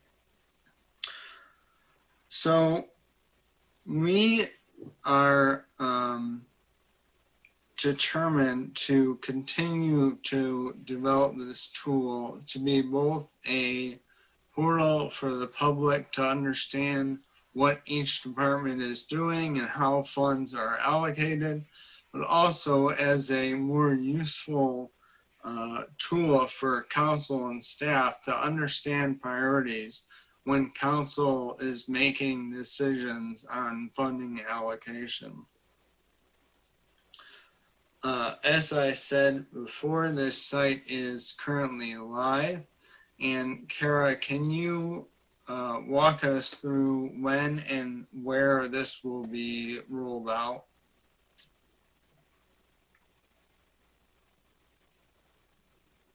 Yes, sorry, just had to unmute myself. Yes, absolutely. This will be live.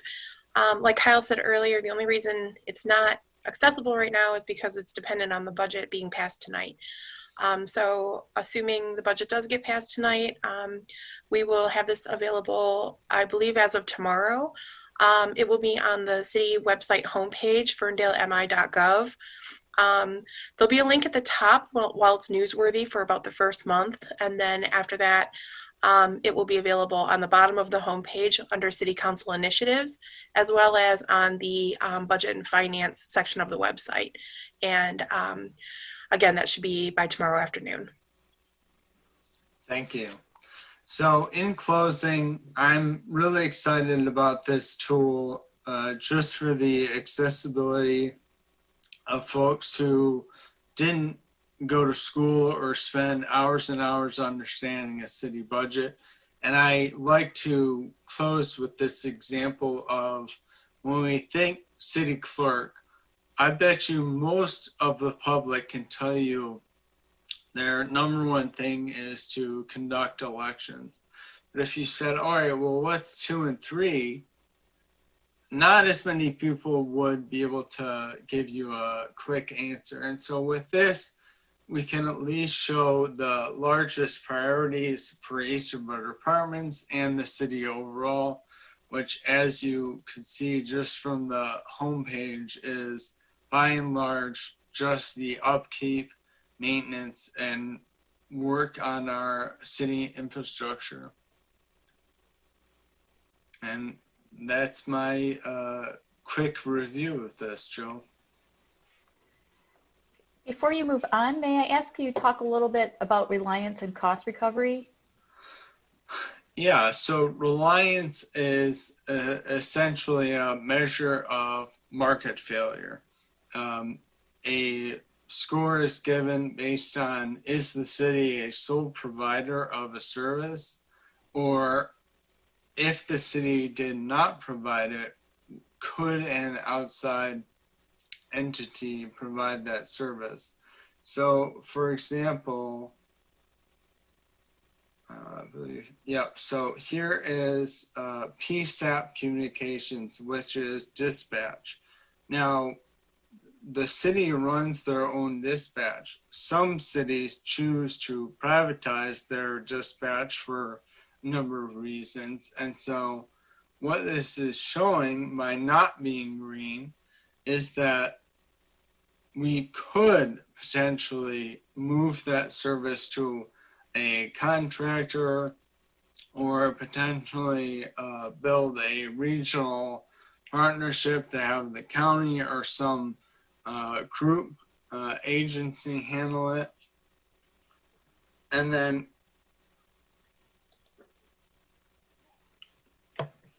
cost recovery is a marker of, do we expect this program in a normal year to essentially recoup its expense through fees?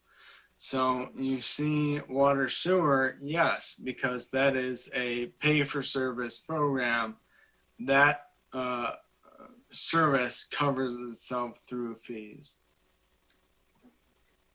And then just to finish it off, demand is, is demand increasing, flat, or decreasing? And then population served is how many residents are affected by or interact with the program. Perfect. Thank you, Kyle. A few comments to close, then we'll open up to questions. One, I just want to, I want to clarify again, and Kyle's done a good job of doing this. This is an evolution of a line item budget process. A line item budget process will always be there. We have to publish a budget book that includes line items. Those things, the charter requires us to print those and make those available to anybody on the website, also at every municipal building, and we just include the Ferndale Library in that group. But this is an evolution in that, to Kyle's point, we want to make this more attainable to people. We want people to understand, we want to make the budget a little bit more understanding to anybody who does take an interest, and we encourage the interest. It's part of governance. We welcome the engagement, and we see this as a tool to improve the engagement. We join other leading partners in the state, City of Ann Arbor and Kalamazoo, Battle Creek, Lansing and East Lansing have all also started to move towards this direction. We believe this is the correct best-in-class standard for government budget process. And I would close, this is our training wheels year. We're teaching my daughter how to ride a bike right now, so we're gonna skin our knees and we're gonna fall off a little bit. But like my daughter, we will improve and we will be riding the bike. So just bear with us as we launch a new website and completely shift a budget philosophy throughout a pandemic year. So on that, I would close with acknowledging all of the work that Kyle has put into this.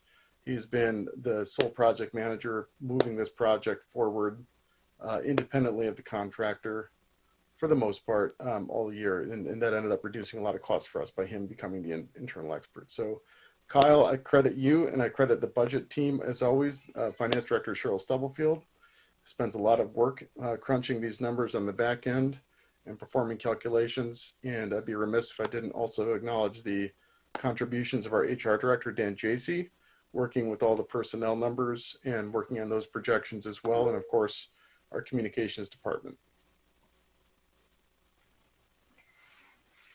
Thank you. Did you want to talk about any of the items in the tri-annual budget that council has to approve tonight before I open up for the public hearing? I have the previous presentation loaded up and I can certainly walk through some of those highlights if council would like again. I think it would be good just to do a short preview of what has already been presented and how we got here. Don't have to go through everything, but I think the process of how we got here would be helpful. Okay. If you give me one moment, I can pull that slide up. My PowerPoint just froze. We have to restart that. I apologize. And then I just wanted to reiterate too, because we had one comment through our public comment or public comment section tonight, is that there's going to be a reorganization too of the finance page so that budget presentations will be easily accessible with the actual budget, triennial budget document. Is that correct? Yeah, that is correct. So we're going to treat this as an opportunity to do a content refresh and dust off because existing budget, which is really just, it references a lot of archived documents.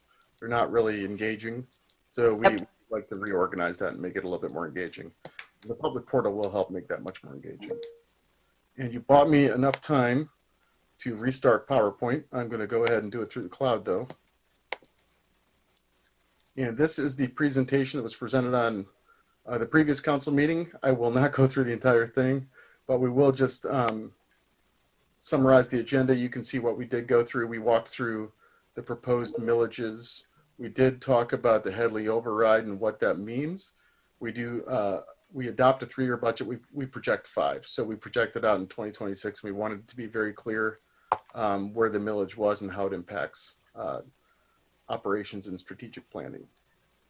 We also talked about those outliers that we've verbally talked about tonight, the CARES Act and ARPA, and another budget maneuver that we've made. And some of those highlights, if I can skip down to here,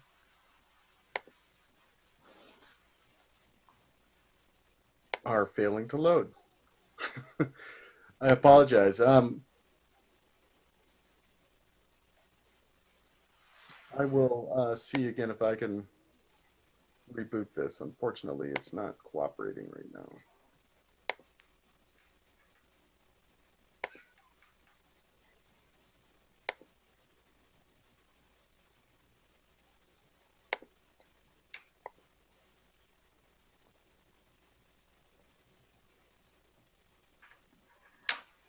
Well, I know I'm putting you on the spot of bringing that up last minute. So are there any highlights that you think will help for those who didn't participate in the budget conversations the last two times, is maybe their first entryway into the conversation tonight? We organize things by strategic outcomes, so I will use that as a pneumatic device and try to pull from that. So the first outcome is economic prosperity, and I know Jordan Torty had, whoa, is that my screen? That is my screen. It's me, Joe. Where do you want to be? Oh. Here you go. Thank you.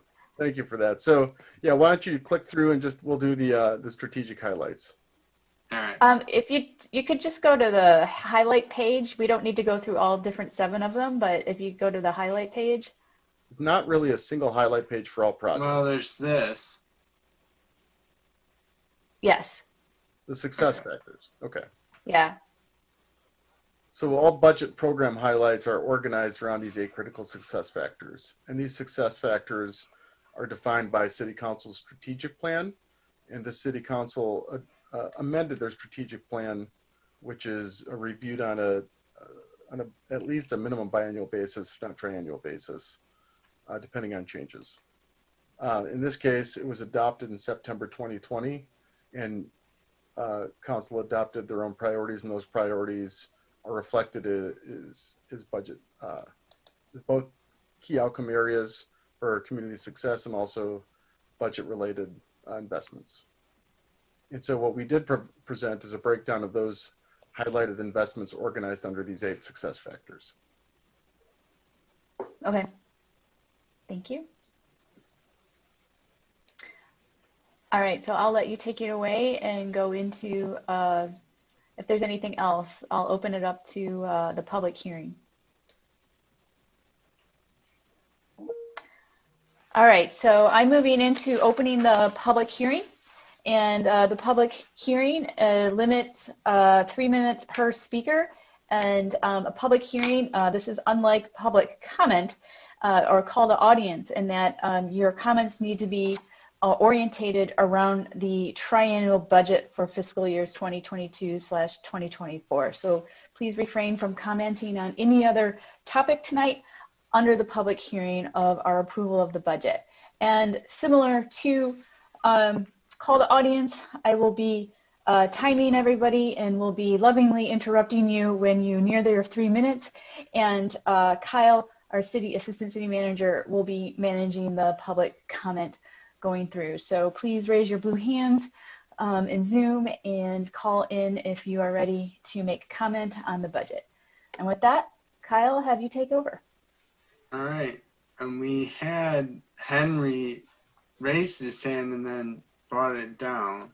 Let's see if he wants to speak. No, I don't have anything to say. Sorry. All right, thanks. All right, folks, raise them, because I'll go to the callers in, but I imagine somebody has to say something on budget.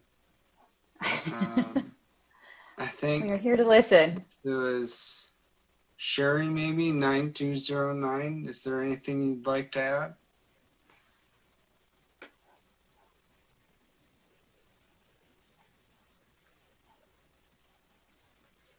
No? Okay. How about 810-1358?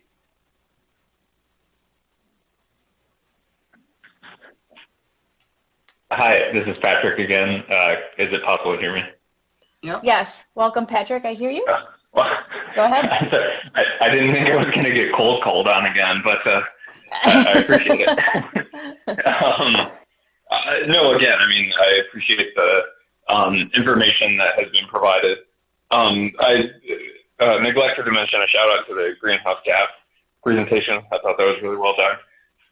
But as regards to the budget, again, thank you. It sounds like more information will be provided online, and then potentially to be a little bit more direct. I mean, it seems like the lead service line replacement, at least for me, is a clear priority that the city needs to fund in the coming years in kind of a clear and committed way. So that's just would be my last comment on it. Thanks. Thank you. Thanks, Patrick. And next we have Evelyn. Hi, Evelyn. Hello.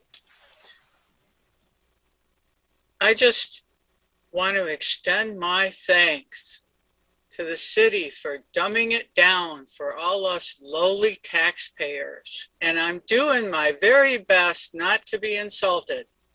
Thank you.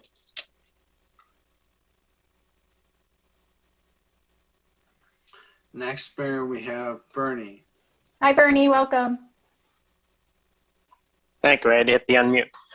Good evening, Mayor Piana and the City Council. I'm Bernie Frazier. I live on West Saratoga.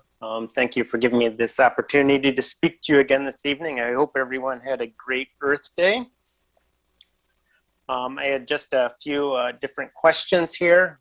The first one was with regards to the April 12th budget when it was presented by the city manager and the council, and residents had an opportunity to provide comments. I know that there was the workshop a week before, but what is the mechanism, for adjustments to the budget once it's presented? I don't know if any changes have been made to the proposed budget.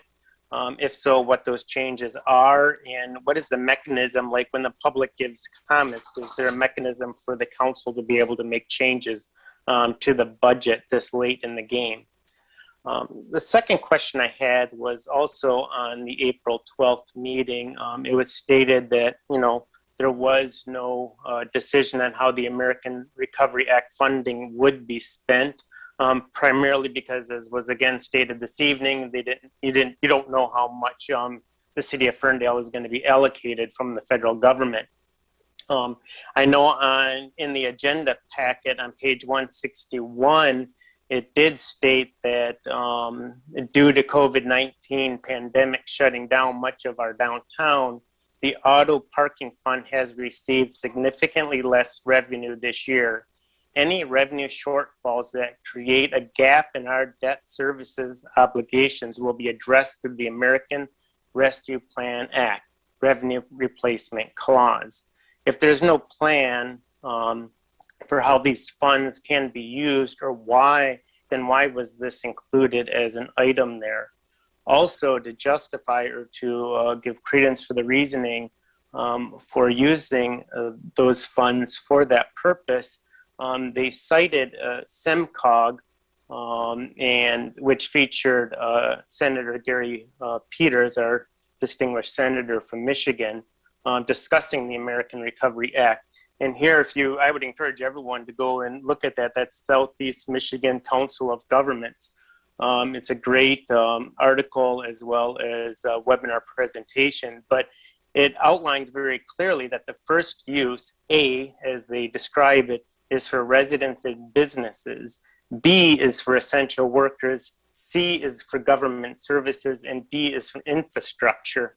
In fact, the discussion points state, and I'll quote, A, makes clear that counties and municipalities have a fairly broad opportunity to assist their local citizens and businesses who have been impacted by COVID-19.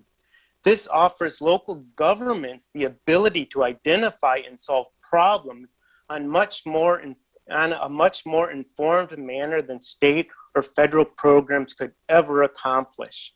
It seemed in the presentation a few weeks ago, in the slide that we were given, that there really wasn't an indication that the funds would even be considered for residents and businesses.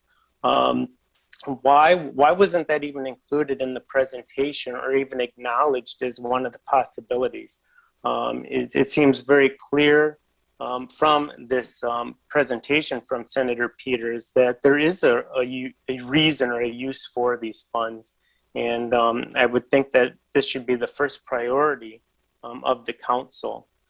And I don't know if I have any more time. I wanted to talk about Woodward moves, but I guess I'll leave that for another time. I would hope that maybe that money could be used for, fixing our city streets instead of a state street. I was looking if you go into the city of Detroit, like my street was redone last year, West Saratoga, and we still have water puddling, because they just resurfaced it. But in Detroit, one of the things I was amazed, they actually Bernie, along the... Bernie, Oh, I'm gently interrupting. I'm sorry. Can you wrap up, please? Yep, I'm just going to say in Detroit, they have along the gutter pan, they have this porous asphalt. And it's amazing. You can pour water on it and it goes right through. You can't even tell. And it'd be just a great way to mitigate that water and to put it right back into the earth. So it's environmentally cool. So anyway, thank you once again for giving me this opportunity to speak. Thanks, Bernie. Thank you. Next, Mayor, we have Mike Flores. Hi, Mike. Good evening, both. Buenas noches. Thank you, Mayor, for this time again. Again, Mike Flores from Whittington Street. Just want to echo what Bernie said. I won't go into every single specific point, but I would like to echo the sentiment, which is that basically as the city evaluates how to best use those COVID federal dollars, that we really pay special effort, which I know the City Council will do, to make sure that those dollars are prioritized to help as many people as possible. I do understand the concerns when shortfalls do happen within a budget, and I strongly believe that those dollars could be used to address shortfalls, but not for the auto fund, particularly because this is supposed to be a self-sufficient fund. And so again, as you consider how these dollars are going to be spent, I hope that other projects or other shortfalls are prioritized. And so that's the end of that. The second thing is I wanted to thank the city for their approach to the city budget. That portal, to me, looked amazing. And the reason I'm saying that is because I think that there's different approaches to relaying a message. Some people are visual, other people like to read, other people like to hear. And I think it's just another tool to effectively communicate with the community. Visual management is a best practice. But for those of us who like to deeper, that data is available. So applauses and kudos for the city's efforts to really make finances a lot more accessible for people who need visual management, and for those of us who need to really see the details, and for those who need to hear it from leaders like yourselves. So thank you for that. Thanks, Mike. All and right. then, Mayor, we have Trevor. Do you want to speak or no? You're going back and forth. This is for the budget, the triennial budget public hearing. Go ahead. There you go. Sorry, I was working on buttons. I just want to provide my perspective from a public health around how we spend money and then how we cover shortfalls. When we measure how money is best used, I think it's often lost in translation when we go to improve things like infrastructure, how that actually benefits everyone and doesn't need any kind of distribution scheme to get that money actually working. Because when we save lives based on infrastructure, that is money that everyone benefits from, that is very, very well spent. And doesn't need any administration other than what is already being done. So when one of our family members isn't killed on a road that's improved, I think that's a shortfall that is never really monetized and measured in a way that comes off in these conversations here in ways that the built environment really does touch our lives every day. Thank you. Thanks, Trevor. I think that's everyone. Okay, thanks, Kyle. So seeing no more hand raised, blue hands, or people calling in, I am going to close the public hearing. Oop, if I had a gavel, close public hearing. And now we are moving on to questions from City Council to staff. So I'm going to open it up to City Council now for questions about the budget and the fee schedule of what we're adopting tonight. So, and I just want to say I have two computer screens up. I am got my budget over here on the right. So if you see me turning to the right, it's because I'm looking at the budget. So who's up? Who has questions? City Council. Through the chair, I could start. Number one, I love the portal. I'm so excited to finally be able to use that portal and to provide context to line items so that we really get a full picture of where our money is being spent. So that's a comment. But my question is, when a resident brought up the possibility of using that ARP money for water and sewer improvements, is that accurate? Because when I had initially just glanced over some of the criteria, I didn't see anything about potentially replacing lead service lines. And if it's possible that we can use it for something like that, I'd like us to earmark that or consider earmarking it, or at least include it in the conversation as those funds do come in, since this is a public health issue. So, Joe, do you happen to know if that is something that we could spend that money on? I'm waiting. Right now, there's a lot of broad eligible costs for capital projects that it's intended for, including public health, but it's not specific. So I would really caution everybody to wait for those rules from the GSA and Treasury. A bill largely articulates spending amounts and intentions, but intentions don't equal governance. And governance are the rules that are provided by the federal government. And so we are awaiting those. I want the specific reporting requirement and eligible uses. They will publish a final eligibility criteria in the coming weeks.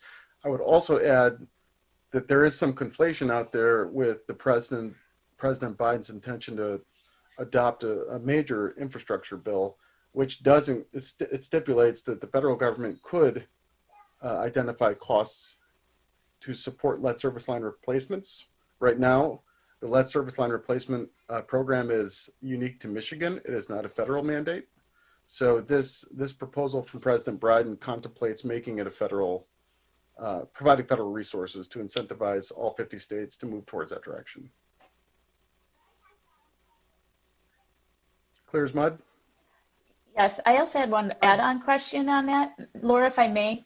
The county is receiving money too, and they have over 200 million to deploy, and I think they're determining how to allocate which projects that cities would get that money as well. So there could be potentially another source to help cities, but again, until the county makes decisions and it's clear. So there could be other avenues of support here. Yeah, that's correct, Mayor. And I know Commissioner Cavill alluded to that. They're doing some planning right now on how they'll do that, how they'll spend their dollars. And he thankfully held essentially a town hall for his local communities, and we got to talk about needs and priorities and gave him ideas that he solicited for last Friday. So I appreciate that opportunity. All right, additional questions, Councilwoman? I know I had one, but I've completely lost it. So please feel free to go to somebody else while I find it again. I'm sorry to have interrupted your train of thought.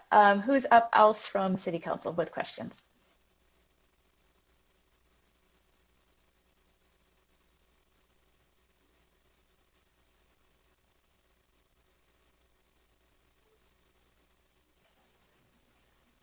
All right, Councilwoman Mikulski, we're back at you.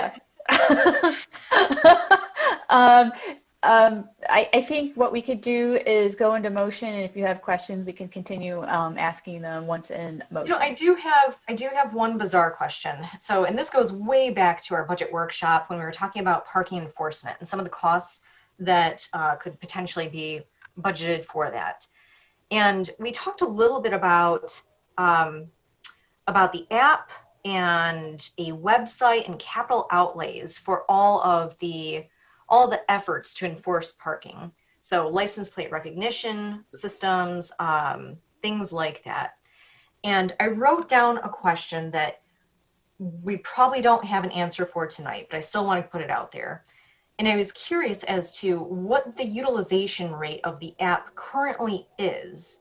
And if we have heard from residents that there is an issue with people parking on the streets and taking up the general parking to the point that we need this license plate recognition software. So again, kind of off on a tangent there with parking, and I doubt that that's something that we can answer tonight, but again, it's something floating out there. Well, I would credit Bruce Campbell, the parking director. He's given me briefs that the mobile app utilization represents about 65% of our transactions system-wide. So it's been proven to be pretty popular. It's significantly more popular than its predecessor, Park Mobile. As to resident parking throughout the city, we're a pretty dense community, and we do receive a number of complaints. It's not uncommon to receive complaints about guests using public street for parking that is not adjacent to the homeowner. That's really not unique to the downtown. That's consistent across the board. Where public parking does enforce the downtown. And one thing we talked about is because there is a significant demand and we have digitized our permitting program, we would shift to license plate recognition software to make the enforcement process more efficient. And by doing so, enable us to possibly consider expanding residential parking zones. But right now, without the technology, it would not be feasible. And there was a petition request being circulated on West Troy Street by residents who were petitioning for permit-only parking. That was brought up by Sherry Wells in the previous meeting, and that is still something I'm awaiting. I'm awaiting the petition to be received. And once we receive those petitions, a public hearing is held for City Council to approve the request. So let me tell you where my head's at with all of that. So we digitize something to make it more efficient, but it makes it more costly.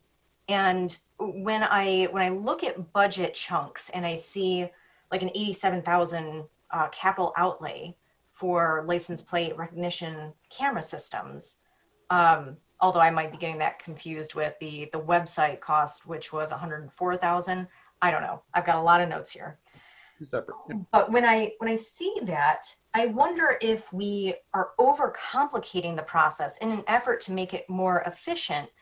We're actually making it harder for us to enforce it, and we're adding on these layers of complexity that we could have made so much easier by just saying, hey, you know what, if you have a parking permit, here's a sticker. Let's put a sticker on your car. That way I can drive down the street pretty quickly. I can eyeball those cars. And if somebody has a sticker on there, it's easy to enforce.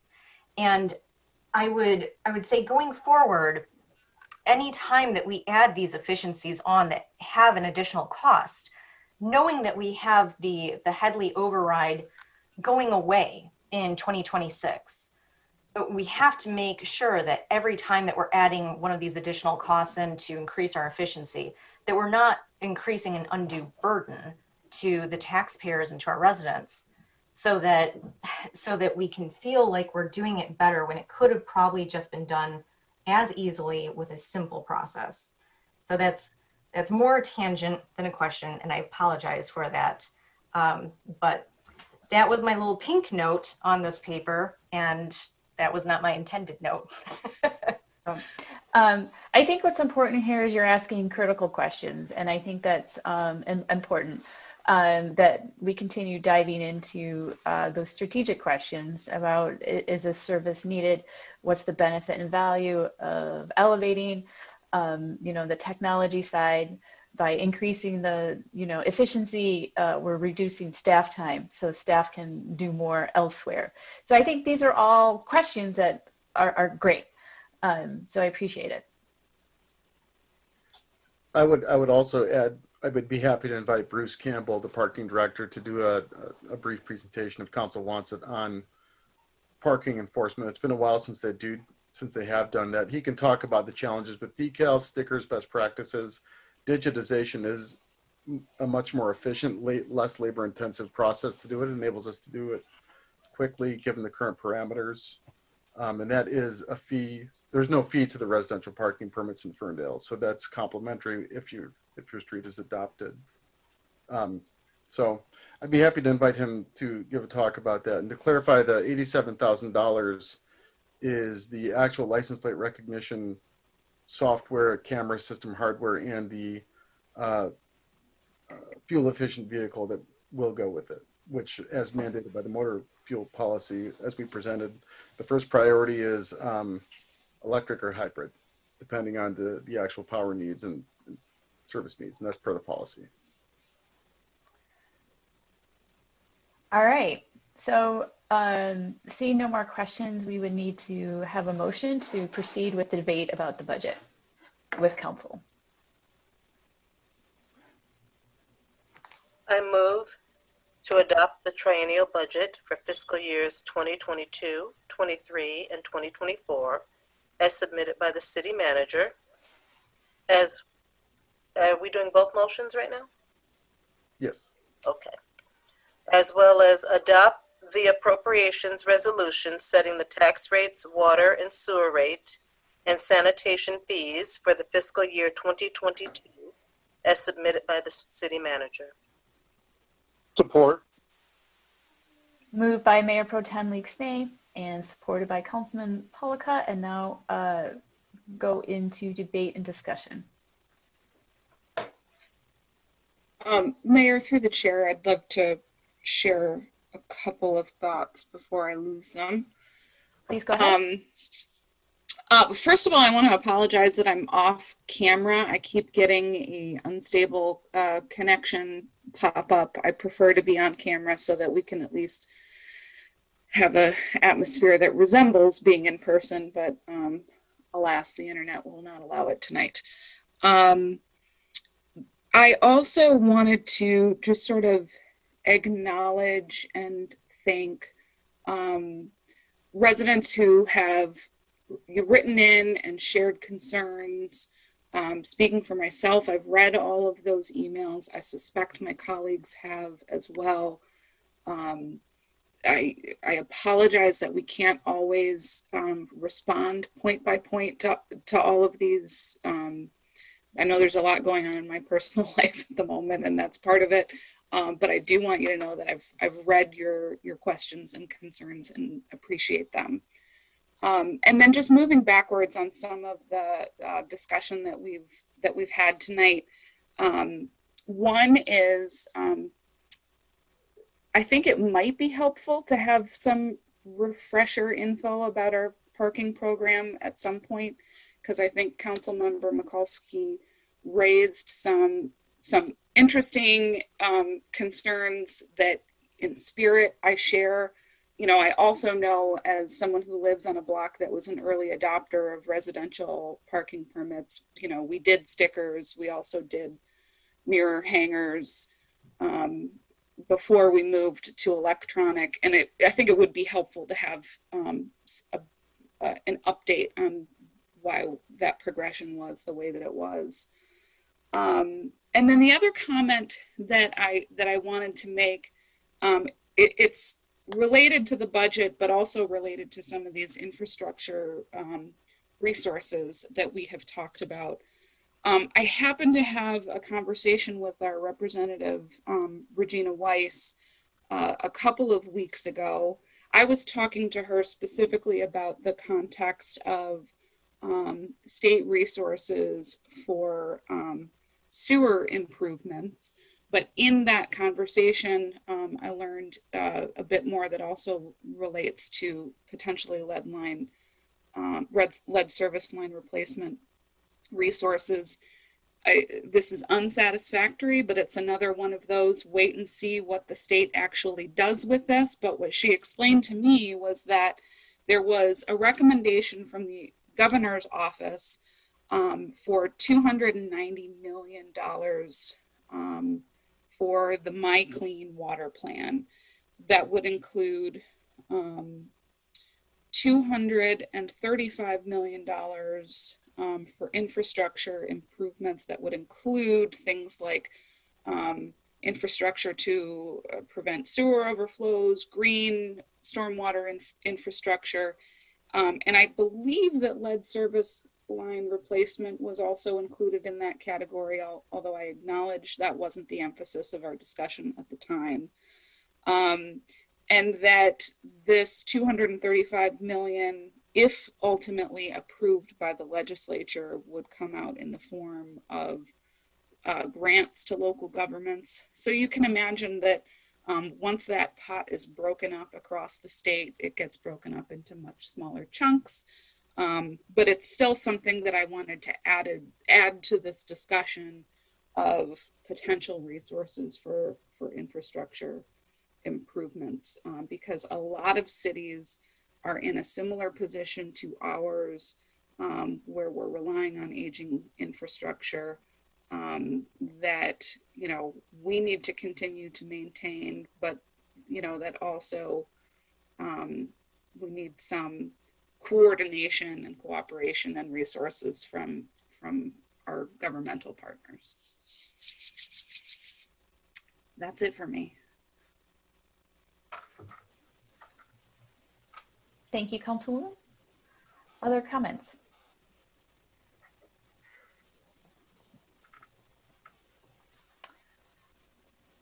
Seeing none, then I will wrap up before we go to vote. I just wanted to say too that incredible input from staff this past year during a pandemic to transition the budget into this new tool.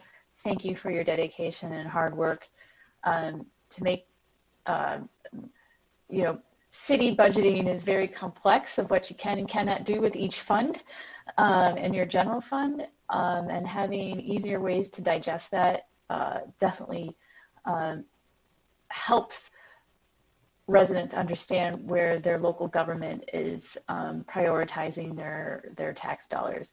And for me, it's always been a goal of mine to be here. I've been asking for 6 years, and so the fact that this is rolling out, I'm really, really excited. And I look forward to hearing from residents about what works with the tool and what doesn't, and encourage you to work with council and staff. As we said, we're on training wheels with this tool. It will not be perfect. No one is perfect, and expecting perfection is unreasonable because none of us can achieve that in our lives.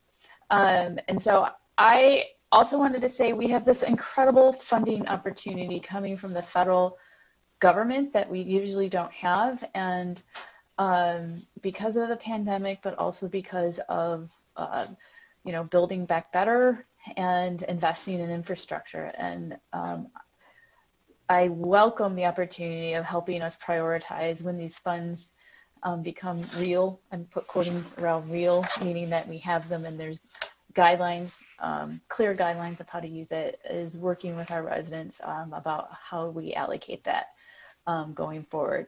And then finally, just to reiterate, we're a very well-managed city with a balanced budget, you know, managing the priorities of the dynamics of a Headley and Prop A, and making sure we're doing the things that our residents want in terms of customer service improvements, and reflecting the values, the investments that reflect the values of our community. And as always, it's always a balance. We can't do everything that everybody wants because we have budget constraints, but we really try to make progress every year toward these bigger, broader goals that the community helps sets with us. So with that, thank you everybody for your involvement, and thank you for council for your ongoing critical assessment of our budget, because your budget reflects your values as a community, and we're all about building trust and openness here about how we meet our community goals. So with that, Madam Clerk, please do roll call on the vote. Okay, so for the first motion to adopt the triennial budget, Councilwoman Mikulski? Yes. Councilmember Polika? Yes. Councilmember James? Yes. Mayor Pro Tem Leaks May? Yes. And Mayor Piana? Yes. And with that, we have unanimous approval of our budget. And folks who are giving comment and Following along tonight, please know that we will be very open and we'll be talking about the future federal funds and or county funds that may or may not come down the line and or state funds about how to spend this within the guidelines that are given. So thank you, everybody. And now I'm moving on to the next council agenda item. It's called the consent agenda, and I'm going to read Mayor, all. I'm sorry. I hate to interrupt you, but I believe that our clerk only voted on the first motion based on what she was reading. I don't think she read the second motion. No, she didn't. That's the important one with the millages in it. Thank you for catching that, Councilman Polika. Madam Clerk, can you do another roll call on motion B? Certainly. Councilmember Polika? Yes. Councilmember James? Yes. Mayor Pro Tem Leaks May? Yes. Councilmember Mikulski? Yes. And Mayor Piano? Yes. Thank you again to Councilman Polika for the point of order on that item. Moving on, consent agenda, starting with 8A, is approval of regular meeting minutes from the meeting held April 12th, 2021, as submitted by the city clerk. Adoption of resolution decrying hate violence against Asian Americans in Atlanta and across the country as sponsored by Councilwoman James. 8C, approval of the resolution to observe Saturday, May 15th, 2021 as Peace Officers Memorial Day and proclaim the week of May 9th, 2021 as National Police Week. 8D, approval of the proclamation of May as Ferndale Bike Month as submitted by Planning Manager. 8E, approval of resolution to adopt poverty exemption guidelines for calendar year 2021. 8F, approval of the attached changes to the collective bargaining agreement between the City of Ferndale and Ferndale Police Lieutenants and Sergeants Association for the period of July 1st, 2021 through June 30th, 2025 as submitted by the HR Director. 8G, approval of license agreement for utilization of the Department of Public Works Southwest Storage Yard for staging and authorization for city manager or designee to sign agreement following approval of city attorney as submitted by DPW Deputy Director. 8H, approval to adopt a resolution to recommend qualified licenses for Ferndale School District as submitted by DDA Executive Director. 8I, approval to amend the ordinance Chapter 7 Business Regulations and Licenses generally of the Ferndale City Code, Article 7, Public Lodging Houses and Multiple Dwellings, to add Division 3, Short-Term Rental Licensing, as submitted by Assistant Building Official. 8J, approval of the bills and payrolls as submitted by the City Manager's Office and subject to review by the Council Finance Committee. And 8K is approval of a resolution to support the Monarch Butterfly Pledge by the City of Ferndale Mayor. And that is all the items. And what is the pleasure of council? And I believe some of the council members would like to read some of these pledges. So before we vote. I move that we accept the consent agenda as presented. I second that. Moved by Councilman Polika and seconded by Councilman James. Are there anybody who's interested in reading a proclamation or resolution tonight? Mayor, I will read item 8B. The resolution decrying hate violence against Asian Americans in Atlanta and across the country. This is sort of a long one, so give me some space to try and go quickly but clearly. At a regular meeting of the Ferndale City Council held virtually via Zoom on April 26, 2021, the following resolution was moved and seconded. On Tuesday evening, March 16, 2021, a white gunman in Atlanta, Georgia killed 8 people, 6 of whom were women of Asian descent, at 3 separate massage businesses in Atlanta. We mourn the lives lost to this racist and gender-based violence, including Soo Chung Park, age 74, Hyung Chung Grant, 51, Soon Cha Kim, 69, Young A.U., 63, Delana Ashley Yuan, 33, Xiaojia Tan, 49, Dale Yo Fong, 44, Paul Andre Michaels, 54. Their lives had meaning. Our thoughts are also with the family of Alcius R. Hernandez Ortiz, who was seriously injured in these shootings. We condemn police statements regarding the murderer as simply having a, quote, bad day, and suggestion that his, quote, sex addiction meant the shootings had nothing to do with race. Such statements imply that a racist killer is worthy of far more sympathy than the Asian women and others who were killed. It is dehumanizing and disrespectful. At the original time that this was written, we didn't know all the names of the victims. I believe we read them in the previous paragraph.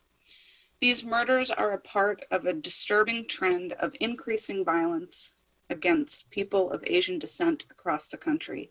According to Stop AAPI Hate, there have been almost 4,000 incidents of violence reported in the past year. 68% of those reports were from Asian women. We know that these incidents are only a fraction of occurrences, as many hate crimes go unreported. We vehemently condemn anti-Asian violence and racist violence in all of its forms. We note that this violence was intentional and intersectional, racialized, gendered, and directed primarily at working class women. We recognize that the root causes of this violence are white supremacy and patriarchy. We also condemn media coverage that has increased tensions between communities of color and that has further marginalized Asian American women and femmes. The inflection point in this wave of violence can be traced directly to former President Donald Trump's explicit calls to violence against Asians through his comments on, quote, the Chinese virus and the, quote, Kung flu. Some perpetrators of violence against explicitly cited former President Trump's calls as provoking their actions. These incidents fall into a pattern of racist scapegoating and misogyny that have been endemic in American history, from the anti-Asian riots and lynchings of the 19th and 20th centuries to the 1982 murder of Vincent Chin, the 1989 schoolyard massacre of 5 Southeast Asian American children in Stockton, California, to the post-9/11 scapegoating of Arab, Middle Eastern, Muslim, South Asian, and Sikh people, to the 2012 mass shooting of 6 Sikh Americans in a Wisconsin temple, to the brutal ICE raids that daily tear apart the lives of migrant, immigrant, and refugee families. The murder of Vincent Chin struck particularly close to home as Mr. Chin worked part-time as a waiter at the Golden Star restaurant at 22828 Woodward in Ferndale. The restaurant became a meeting place of activists after his brutal beating death just days before his wedding. In 2010, the State Bar of Michigan erected the 34th Michigan legal milestone marker commemorating Ferndale as the birthplace in 1983 of the pan-ethnic Asian American civil and victims' rights movement. The Vincent Chin case galvanized the Asian American community, and led to the formation of various groups, including American Citizens for Justice and the Michigan Asian Pacific American Bar Association. Such violence has relied upon crisscrossing narratives, including the 300-year-old narrative of Asians as strange, sickly, exotic, and carriers of contagious diseases. The narrative that Asian women are as subservient and hypersexual objects for white men to use as they please, and the narrative of Asian Americans as unneeding and undeserving of support. This combination has led to many forms of violence, including street harassment, sexual assault, and state-sanctioned police and military violence. This particular act of racialized and gendered violence in Atlanta also has roots in U.S. imperialism across Asia. The tragic killing of Jennifer Laud, a trans woman, sex worker in the Philippines at the hands of a U.S. military serviceman, is one example that highlighted the particular dangers faced by trans women. In all too many cases, American military personnel who have perpetrated sexual violence against Asian women have been shielded against prosecution by law. Many Asian women, whether migrant, refugee, immigrant, or US-born work in unprotected, low-wage service industries like nail salons and spas.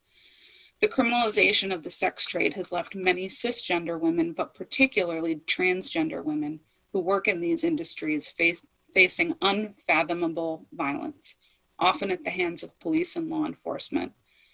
Shaming women for their work is not the way to end individual and state-sanctioned hate violence against Asians and Asian American.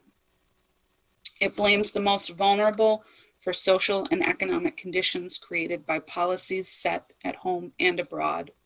We believe that more police, counterterrorism units, and vigilante groups will not provide a solution to such violence because this violence is rooted in systemic and cultural racism. We strongly advocate community-based solutions to build alternatives to the kinds of militarization and criminalization that oppress Black communities, Indigenous communities, Latinx communities, Asian and Pacific Islander communities, and all communities of color. We believe that the best solution to ensure the end of anti-Asian hate violence is to build multicultural solidarity, promote the dignity of work and the health of communities, support the support the organizing work of Asians and Pacific Islanders working to serve those most in need of collaboration with multiracial communities nationally and globally, and ultimately to dismantle white supremacy and patriarchy. We acknowledge the deep tradition of cross-racial solidarity that has built community-based solutions and that such work continues now. In particular, we want to lift up the work of AAPI women, AF3IRM, Asian Americans Advocating Justice, ATL, Asian American Advocacy Fund, Atlanta organization, Asian Americans for Civil Rights and Equality, ADICAR, CAAAV, Organizing Asian Communities, Center for Pan-Asian Community Services, Atlanta organization, Chinese Progressive Association, Hollaback Bystander Intervention Training, National Asian Pacific American Women's Forum, Oakland Chinatown Coalition, Red Canary Song, and Stop AAPI Hate. Thank you for giving me the space to do that, and I apologize if I misread or mispronounced any of the organizations at the bottom. I was much more concerned about getting the names of the victims right. Thank you, Councilwoman. And we have a motion and a second on the floor. Madam Clerk, can you do roll call on the vote, please? Councilmember James? Yes. Mayor Pro Tem Leaks May? Yes. Councilmember Mikulski? Yes. Councilmember Polika? Yes. And Mayor Piana? Yes. And that is approved unanimously. Next, we are moving on to the regular agenda items, and we have 3 this evening. Starting with 9A is confirmation to appoint Trevor Johnson to the Beautification Commission for a term ending of December 31st, 2023. And I'm going to let the clerk and or the City Council liaison to the Beautification Commission to introduce this.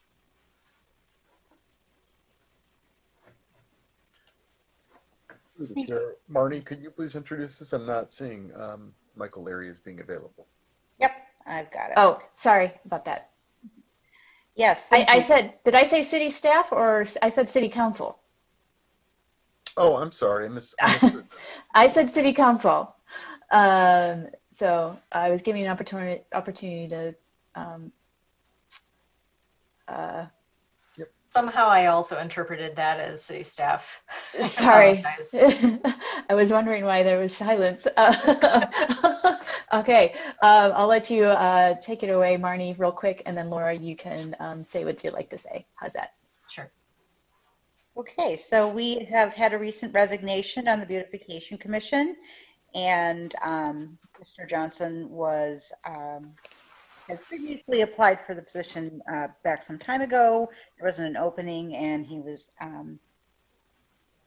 reapplied for this current opening, and appears to be well qualified for the position. And I will let Councilmember Mikulski add her thoughts.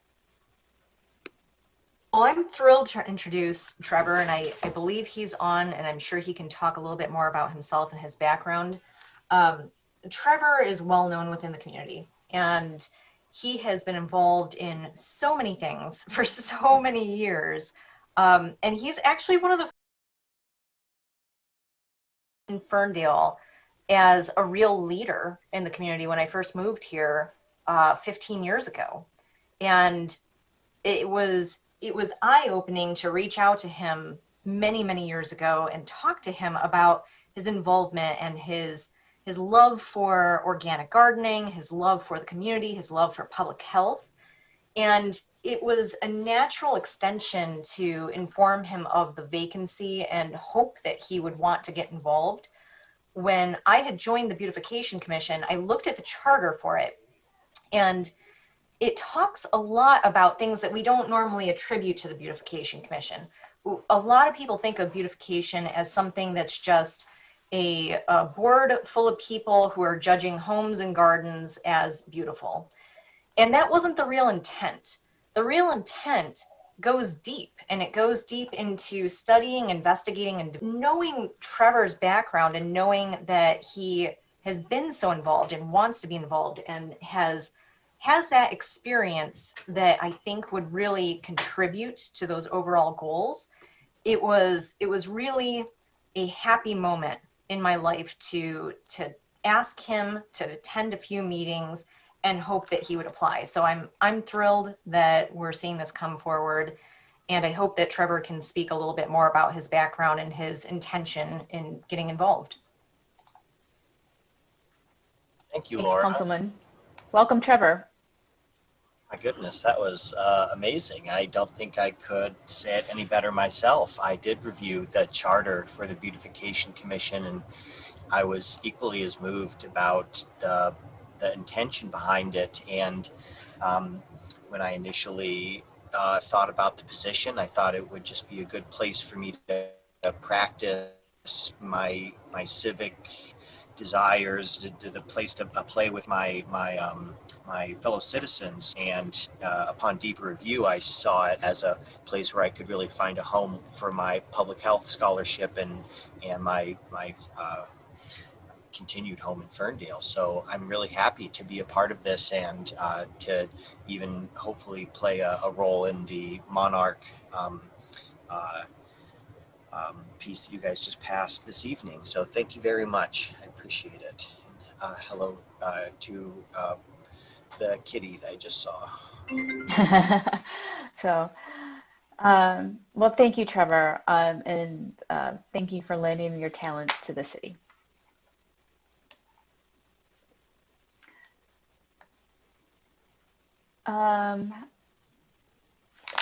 So with that in mind, we need a motion to proceed. I move that we confirm the appointment of Trevor Johnson to the Beautification Commission for a term ending December 31st, 2023. Second. Moved by Councilwoman Mikulski and supported by Bruner James. Madam Clerk. Mayor Pro Tem Leaks May. Yes. Councilmember Mikulski. Yes. Councilmember Polika. Yes. Councilmember James. Yes. And Mayor Piana. Yes. Welcome to the Beautification Commission, Trevor. And we look forward to hearing your ideas come through. So thank you. All right, we're moving on to the next agenda item. If you're following along, we tabled 9B. So the next item is 9B, is consideration of 2021 pavement marking bid award in the estimated amount of $143,223.50. And I suspect this is going to be someone from DPW. Through the chair, DPW Deputy Dan Antosik will introduce this item. Welcome, Dan. Good evening, Mayor and Council. Mayor, you were getting pretty good at smizing who from which department is going to introduce these types of items. So yes, my name is Dan Tosick. I am DPW Deputy Director.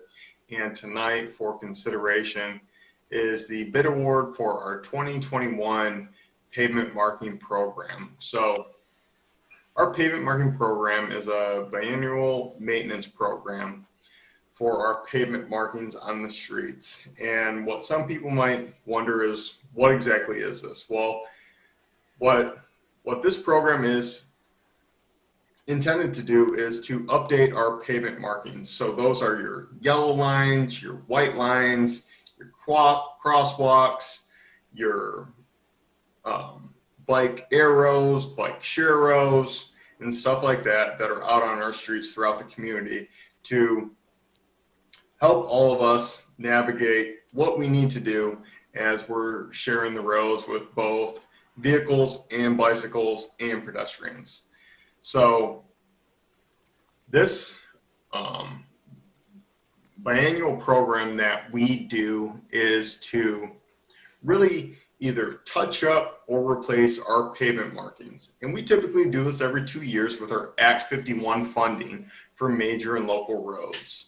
So like I kind of alluded to earlier, this is really to maintain our pavement markings from the typical wear and tear that occurs over time.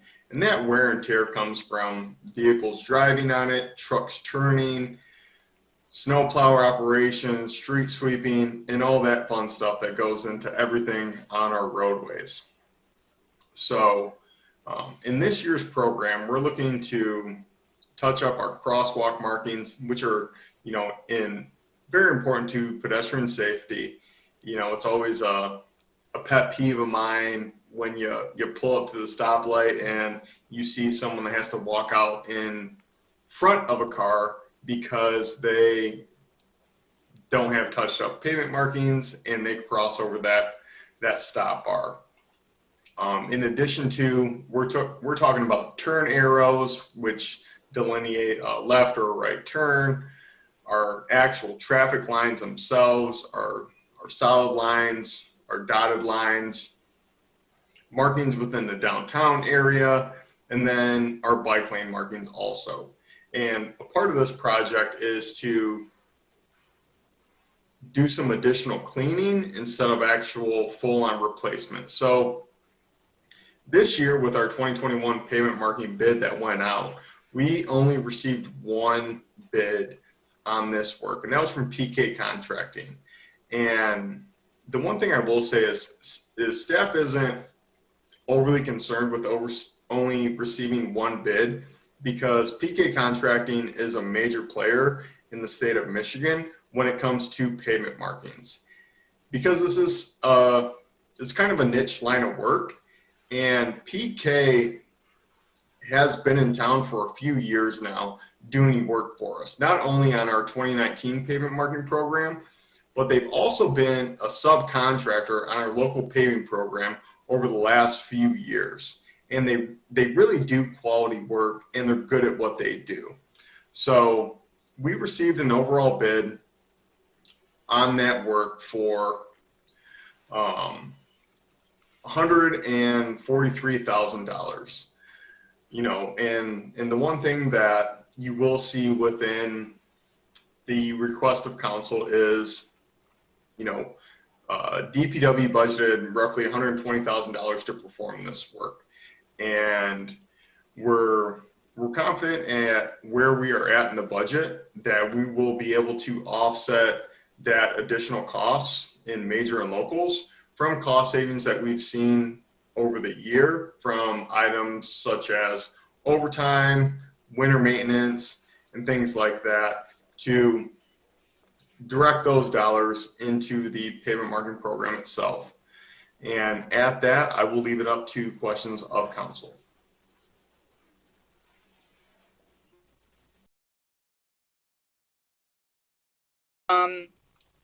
One, we have the same pet peeve. I too hate it when a marking has worn away and cars don't know where to stop.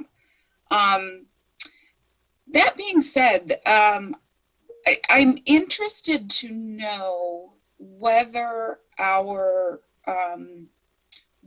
contracts include any type of, I don't know, like a minimum period guarantee. This is actually something that a resident, I think more than one resident, has approached me about in the past, that markings are, installed or updated and then wear away quite quickly. And so ultimately my question is, if a marking wears away faster than anticipated or faster than it should, do we have any mechanism to ask a contractor to touch it up if it didn't meet our expectations? That's a great question, Councilperson Bruna James. So the main thing with that question is when it's initially laid down. The tough thing with pavement markings is the sun is a factor in some of our pavement markings, in addition to the traffic that actually travels on these streets. So one of the things that we always look at is the material that we're putting down. Because as we all know in today's society is technology is advancing at a rapid pace. So what we do is we look at the material that we're putting down on the roads, and is this the best material that we can put down? And one of the things that we found over the last few years is one of the pavement markings that you see traditionally on the streets is paint. Well, there's also a material called coal plast that's, think of it as you're heating up a material to basically glue it down to the street.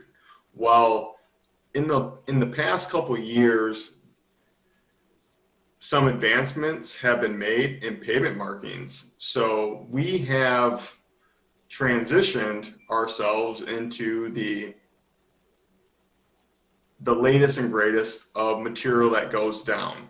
So if, for example, I could use some of our pavement markings that we use on Livernois versus some of the pavement markings we used a year later on Pinecrest and Woodward Heights. Those materials on Pinecrest and Woodward Heights are different materials, a polyethylene that we're using, and it's holding up a lot better. So while we don't necessarily have a guarantee because of the traffic, the maintenance that goes on these roads that these pavement markings are subject to, what we do have control of is the material that we're using. So we're constantly looking at these new markings that we're putting down and the best material that we can actually put down that will hold up over time. And after making that transition, we're actually seeing that these materials are really holding up, and they're holding up well over time.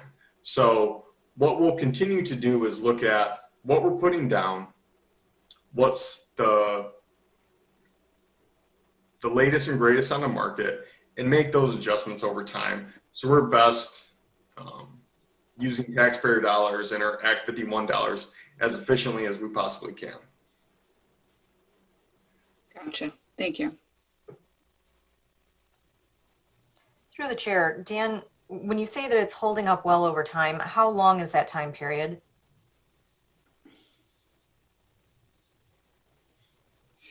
We're talking over the past couple of years. One of the heaviest things on pavement marking is some of our truck traffic. So what you may notice in the community is our major streets, for example, that see a lot of semi-truck traffic, and in the turning areas, you will see deterioration of our pavement markings faster than you will see in a residential area. And that's because of the weight that's going down on those pavement markings, in addition to the traffic volumes that those pavement markings are seeing. And then there also comes a maintenance factor into that with our street sweeping and road maintenance. So typically what we like to do is really do an update every 2 years on our major road pavement markings, because those see the most traffic.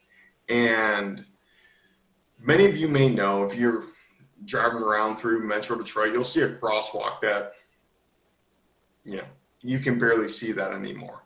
And the big thing on not only our roads and our infrastructure is also those pavement markings and our signage.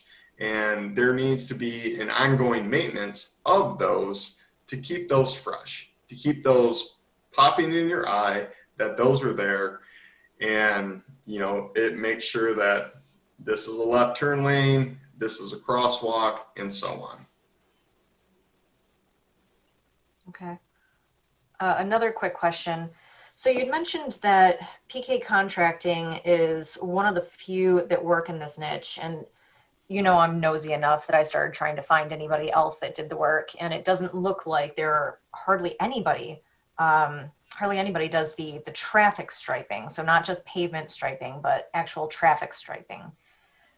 But that said, when we go out to bid, are we bidding on like a state website? And do we have the capacity to potentially call whoever else might be doing this? I think I found one other group called, let's see, Advanced Pavement Marking that does some traffic marking. And I believe they're out of Waterford or somewhere around the area.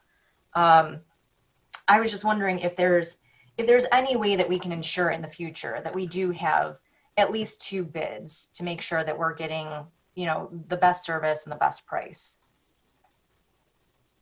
Good question. So with this contract, it's not a state bid, sole source contractor that's already been competitively bid that we're using. We put this bid out on the street for any firm that is qualified enough to do the work. And this year we only received 1 bid from PK Contracting. Last time we went out to bid, we only received 2 bids, one of which was from PK Contracting, and they ended up receiving the bid award for this work.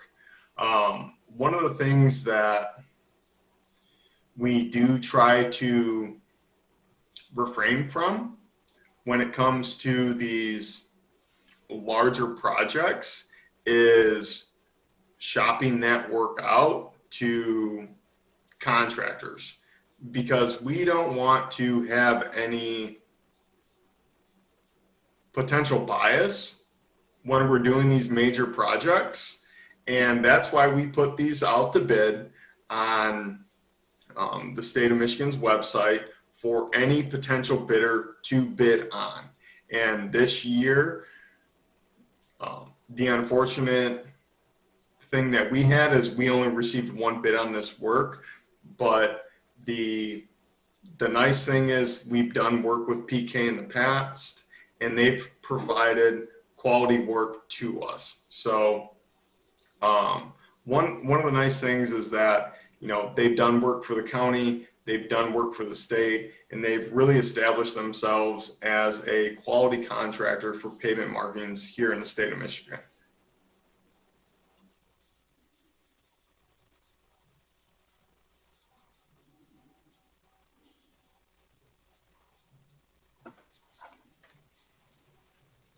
Are there any other questions from council at this time?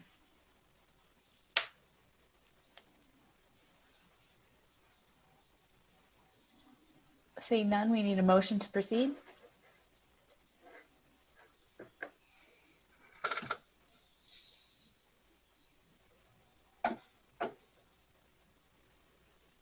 Oh, I'm already unmuted, so I might as well do it. I move that we approve the 2021 pavement marking bid award to PK Contracting Inc. in the estimated amount of $143,223.50, the expense to be charged to Major Road Fund Pavement Markings, Repair and Maintenance Account Number 202-477-775, and approve the DPW Deputy Director to sign contract documents pending approval from the City Attorney. Support. Moved by Bruner James and supported by Mayor Pro Tem Leaks May. Madam Clerk. Councilmember Mikulski? Yes. Councilmember Polika? Yes. Councilmember James? Yes. Mayor Pro Tem Leaks May? Yes. And Mayor Piana? Yes. Moving on to our last agenda item for the evening on the regular agenda is 9D, consideration of adoption of the Ferndale Moves Mobility Plan. And I am thinking that our planning manager, Justin Lyon, is going to introduce this. Am I correct? Good evening, Mayor and Council. You are correct. Welcome. Thank you. Let me just share Thank my you. screen momentarily. Congratulations to getting to the end of this project. Thank you. Thank you. It's been a lot of fun working on this project. For those that don't know, I admired the previous plan before I came to the city, and so that was one of the reasons that I wanted to work for the city. So, so again, I'm Justin Lyons, planning manager for the city. My colleague, environmental sustainability planner Ann Cattell, she also, we both tag teamed this project, split it up throughout the year as we both had different time off and things like that. And so excited to bring this to council tonight. Also, you'll be hearing from tonight, Kristen Saunders, who's a senior planner from Tool Design Group. She and a few of her team members did a great job leading the process with staff as well, and handling a lot of the community outreach and the final design. So you'll be hearing from Kristen shortly. So I won't belabor the beginning here much. I think everyone hopefully knows at this point, but the city does have a complete streets ordinance that was adopted way back in 2013, 2014. And that was the first iteration of the Ferndale Moves Mobility Plan. So that really focused on non-motorized transportation throughout the city, making Ferndale an even better place to walk, bike, and take transit. So that plan was adopted by council in 2014 and really set up a lot of future projects, some that Mr. Antosik mentioned earlier between Livernois, a lot of the sidewalks around town, Pinecrest, anything really related to mobility was most likely in that plan and led to a lot of grant funding, and the city was qualified for a lot of grants because of having a non-motorized plan and having a complete streets ordinance. So kind of just skipped over that, but awarded over $2 million in grant funding because of Ferndale Moves. So we're excited for the next phase of Ferndale Moves with hopefully a plan that council considers updating or adopting this evening.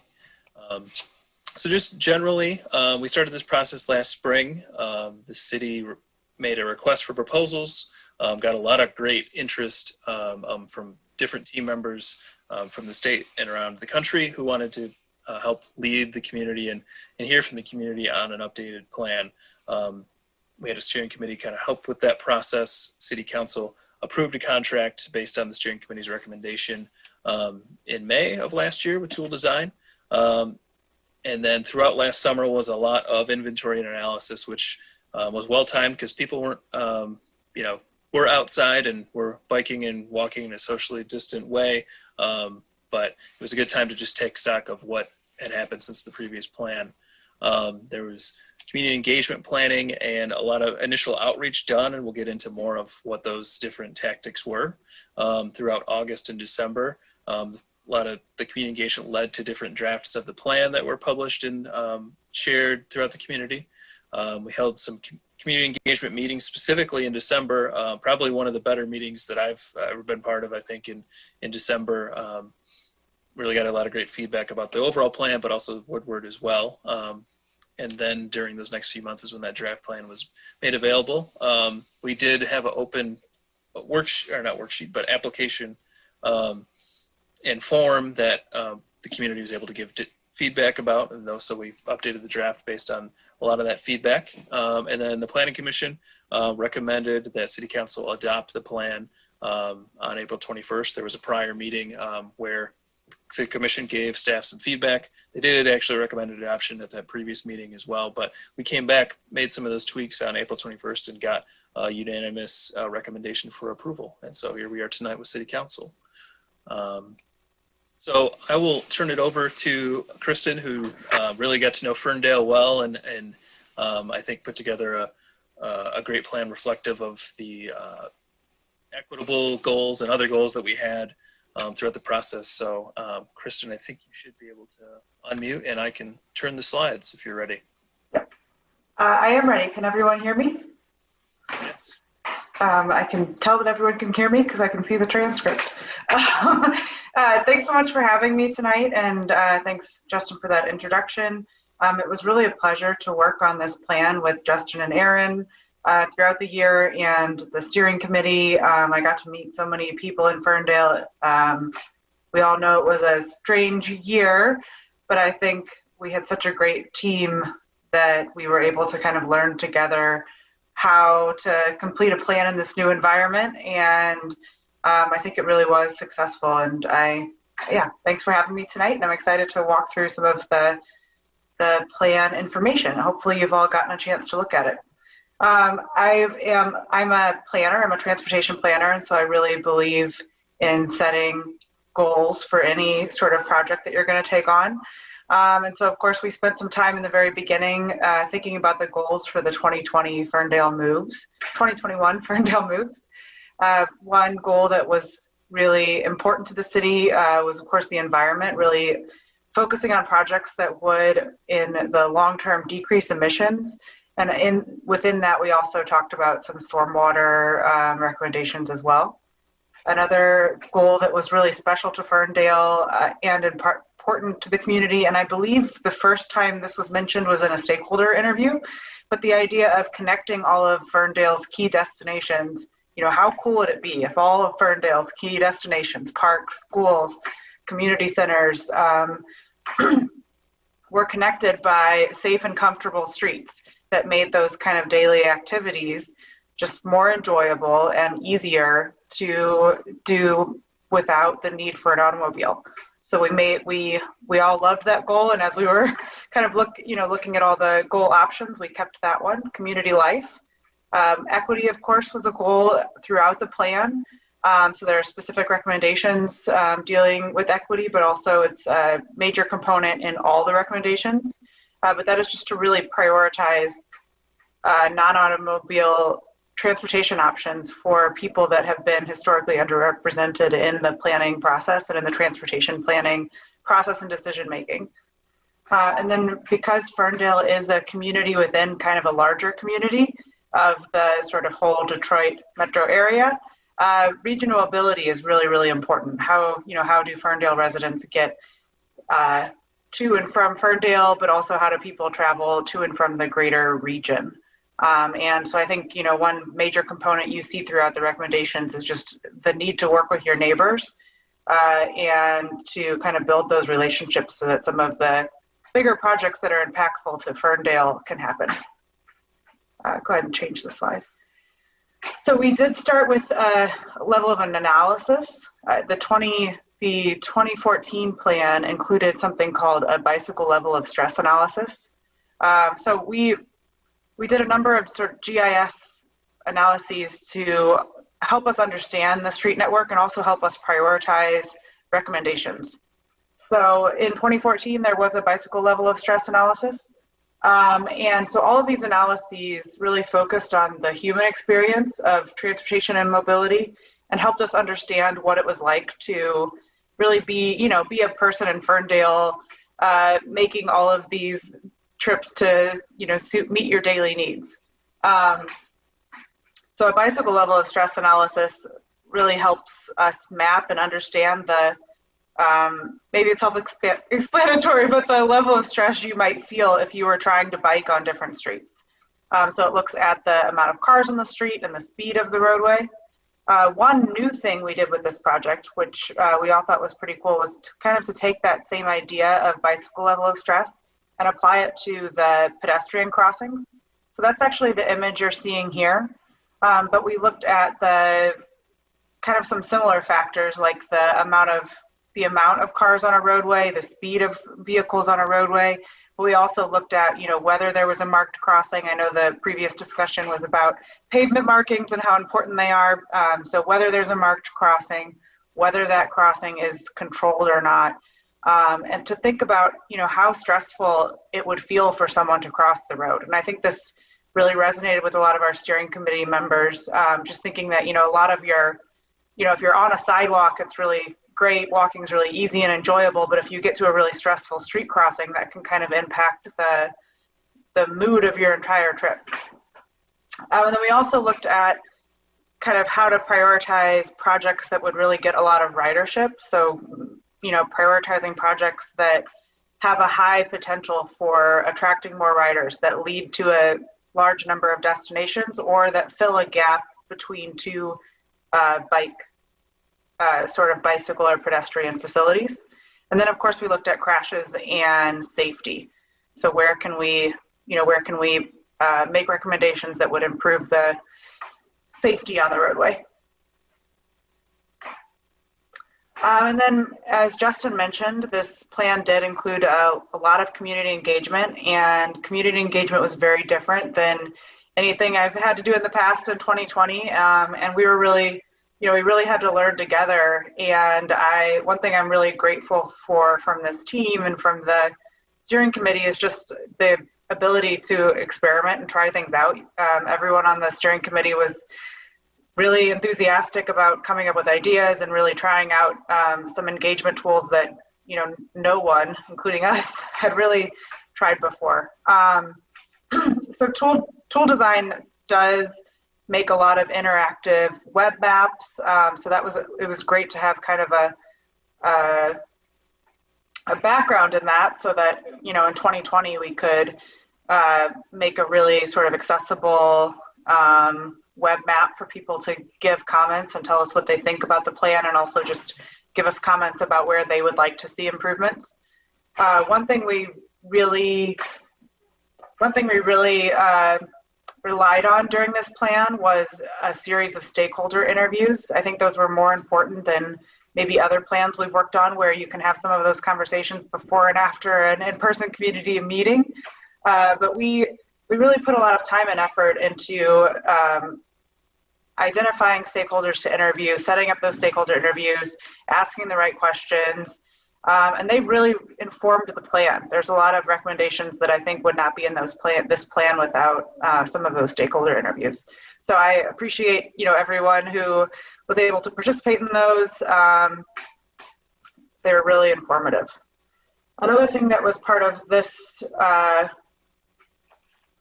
outreach program that we haven't really done in the past is we had the steering committee go out on individual walk audits. So really mapping the city within a socially distant way that was safe in 2020, and helping give us kind of those personalized information about different priority streets throughout the city. And then lastly, I know Justin mentioned this briefly, but that online community meeting in December, it was one of the best community meetings I've been to as well. It was really, really informative, and everyone's comments were so thoughtful, and we really appreciate everyone's participation in that.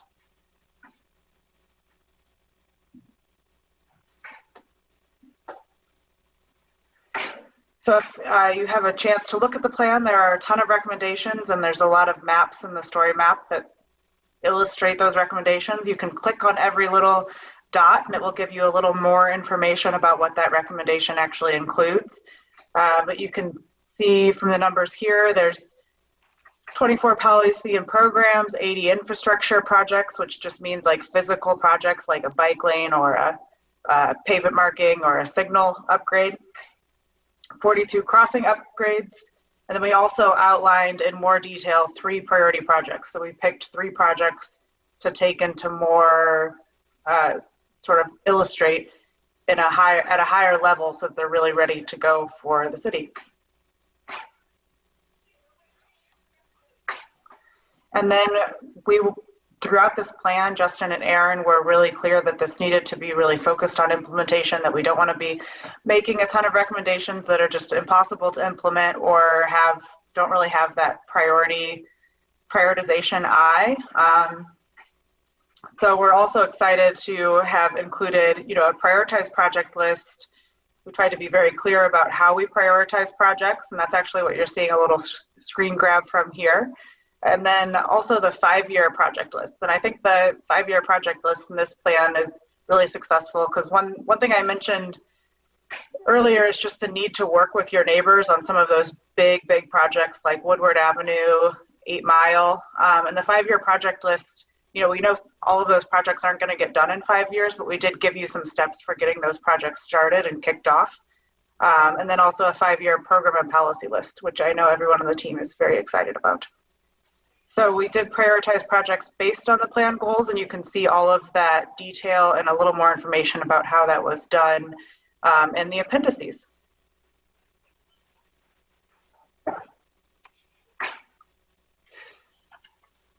And then, so the 3 priority projects that we chose to illustrate in more detail based on that prioritization, the first one is Woodward Avenue. Hopefully all of you have been involved in the Woodward Avenue streetscape design and updates to that. We also chose to illustrate the Hilton Road corridor. So, some traffic calming elements like lane narrowing, the addition of bike lanes throughout Hilton Road. And then also we sort of drafted a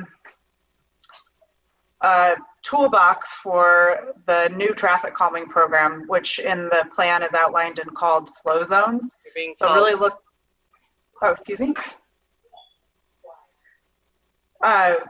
called slow zones. So looking at a whole zone of traffic calming rather than individual streets and doing it in sort of a systematic way.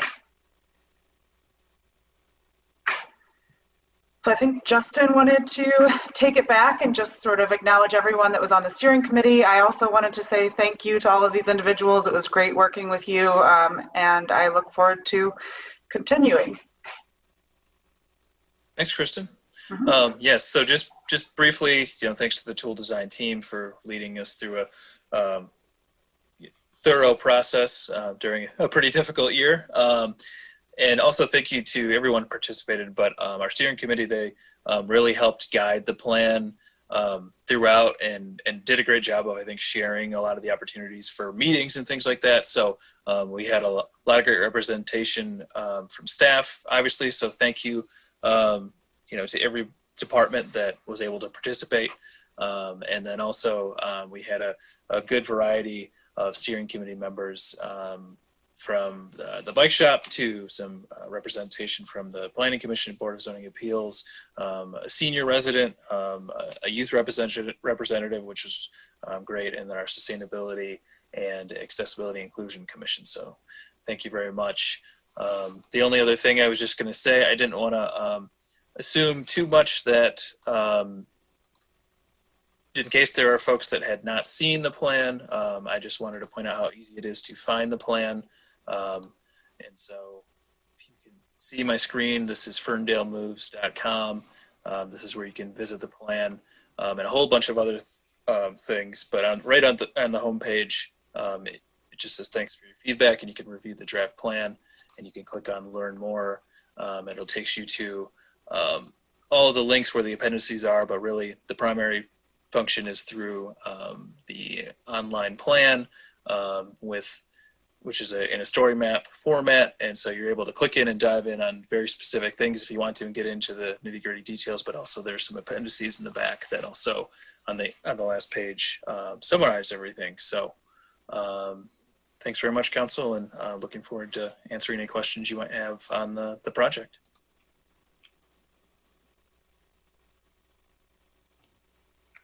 Thank you for the presentation. I'm going to open it up to Council for questions or comment. Through the chair, I think I can start. If we adopt this tonight, does it commit us to budget allocation and moving forward with implementing some of like the speed humps and the project list, or priority project list, I should say? Sure, it's a great question.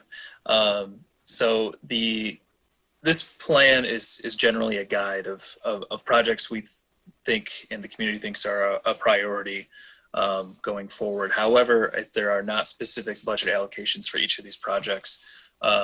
Generally, Hilton Road is an example of a project where that road portion of the section we focused on probably won't be repaved for 4 to 5 years. So that's where a project where we say, generally this is what the community thought of the traffic calming and updating that road at the time, but there would be more specific capital improvement requests for a project like that, more specific community engagement. So staged community engagement where we would meet specifically with those affected and nearby, whether that be meetings in person, hopefully in the future, and mailings and having an actual communication plan and staged approach to meet with folks. So it's a high level recommendation, noting future local improvement, like plans like the local road improvement plan, where we would look at specific crosswalks and things like that. But it is a guide, so things that you'll be seeing staff come to you with for probably grant requests and for budget and capital requests in the future. But you'll see in the appendix there's a sort of a dollar sign scale of how those projects netted out, and so they would be looked at in more detail kind of as they came up in the priority list each year. As a note on the story map ArcGIS website, that appendix down at the bottom, every time that I click one of those links, I get to a screen on Google Drive that says no preview available, file is in owner's trash. So we might need to correct that for the public. Thanks for letting me know. I'll update that.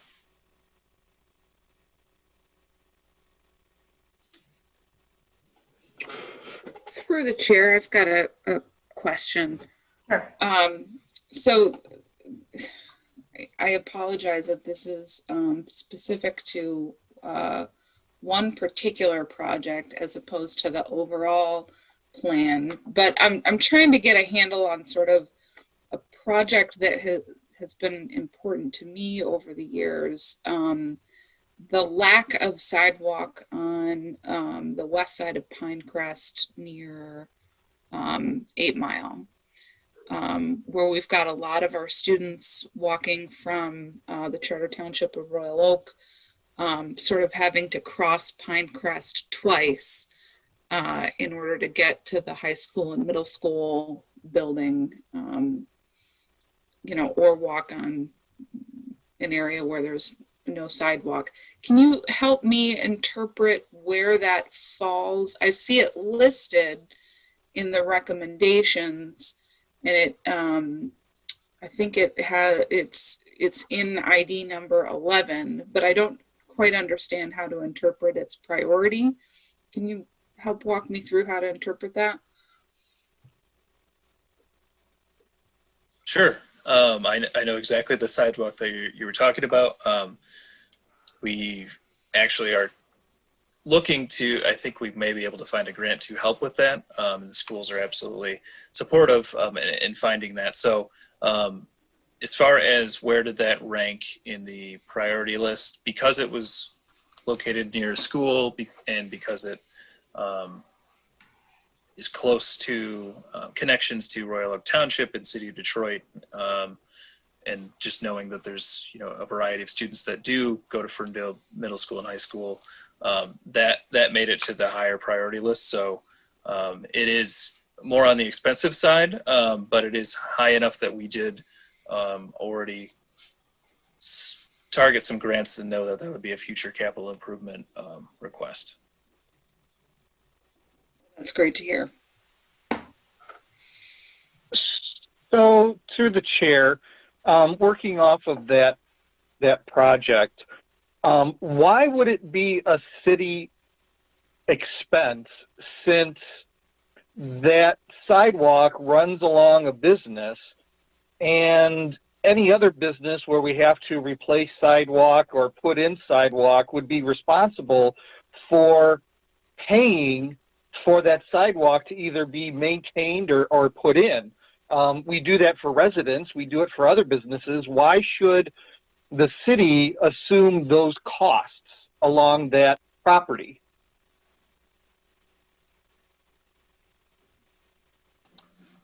Hello? Yeah, sorry about that. I was on mute. Good question, Councilman. I think that is an opportunity to partner with the schools, I would say. I'm not privy really to the history on that particular sidewalk, but I'd be happy to look into it further and see, how, that could be addressed in a partnership way. One of the recommendations. Yeah, well, I know the sidewalk that runs along the school's property because the city actually had some property too that we swapped out, with the Kulik Center. But I'm talking about the portion that's much further south where Lemmer Hayes used to be located. That's privately owned property along there. I would expect that would be covered by a business, whoever owns the property. Through the chair, I think the question would be, what would be the city's ability to require the business to proactively improve that property and install a public sidewalk? And that's probably a matter for Dan Chris to opine on in terms of our abilities to do so. But there are some limitations, is my understanding. Through the chair, I can look into that issue and give a report back to Joe that you can share with the mayor and council. I think what's important here. I'd appreciate that. I think what's important is that each project, each suggestion for a project has its own scope and complexities that needs to be investigated, and making sure that we understand the complete, scope and cost of doing it, and what our options are. Agree, Mayor.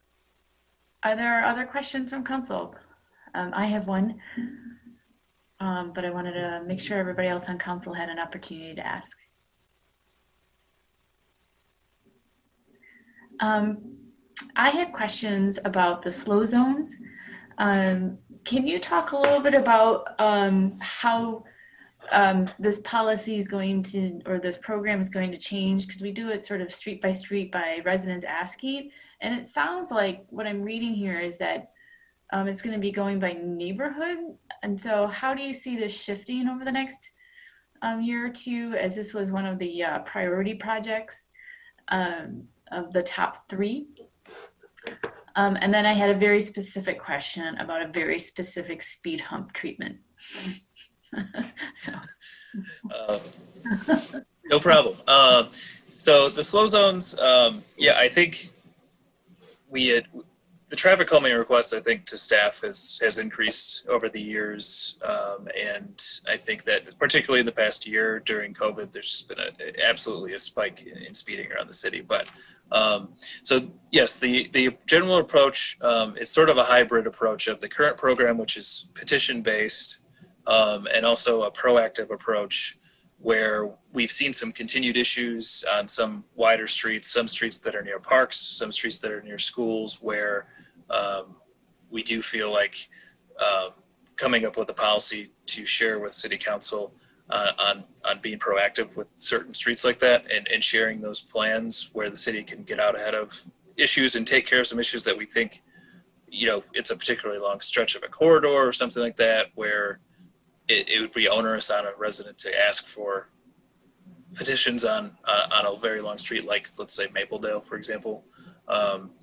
And so it's sort of a hybrid approach. We still would have the petition process because there are certain streets where it can be contentious, and some folks are a bit divided on if they would like to have a speed hump on their street. And so we sort of adjusted this process a little bit last year, where we would provide the actual concept design with the petition, so residents on a street would know what they are signing up for in the future. So it is a bit of a hybrid approach. And so along with this, you'll see in the policy recommendations that council is a participating partner in slow zones going forward, and so that's something that we'd like to work on and bring to council to consider in the near term. Okay, thank you. And then my specific question about the specific speed hump. I know that we did pilot programs with the cement sort of humps on a handful of streets, and we have different options now to slow the traffic on a street. I was wondering if we're going to be moving towards sort of like the Detroit style traffic calming. I don't even know what they're called, but they're the sort of installed black street elements across the street rather than a cement full long hump. They make less sound, and it looks like they can be removed and replaced easier. Do you know the technical name I'm trying to talk about? Do you understand it? Yeah. I do. I do understand. I think they'd still be considered in the speed hump family, I guess. And so it's something that we've considered as an example in our toolbox for slow zones. It's something that I think we'd need to explore a little bit further, get some more knowledge from the city of Detroit and how they maintain them and things like that. I know that it is something we need to consider for winter maintenance and things like that, but something that we're committed to talking about as part of the overall slow zone picture. But it's in the menu of options that we've got. Yeah, the cement humps make sound and seem to be sort of obstacle courses for some car drivers, if you know what I mean. I do. Okay, that was my question about that major priority project, so thank you. If there's no other questions from council, we need a motion to proceed. I move that we adopt the Ferndale Moves Mobility Plan as submitted by the planning manager.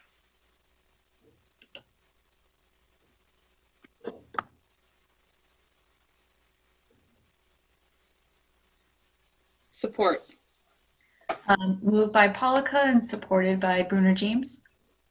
Further comment or discussion? I just wanted to say that regarding the committee for this plan, I'm really impressed with the diversity of this committee, and I'm really pleased that you had a student youth representative. I particularly know this student youth representative as well. But I think it's great that you allowed many voices to kind of come into play here.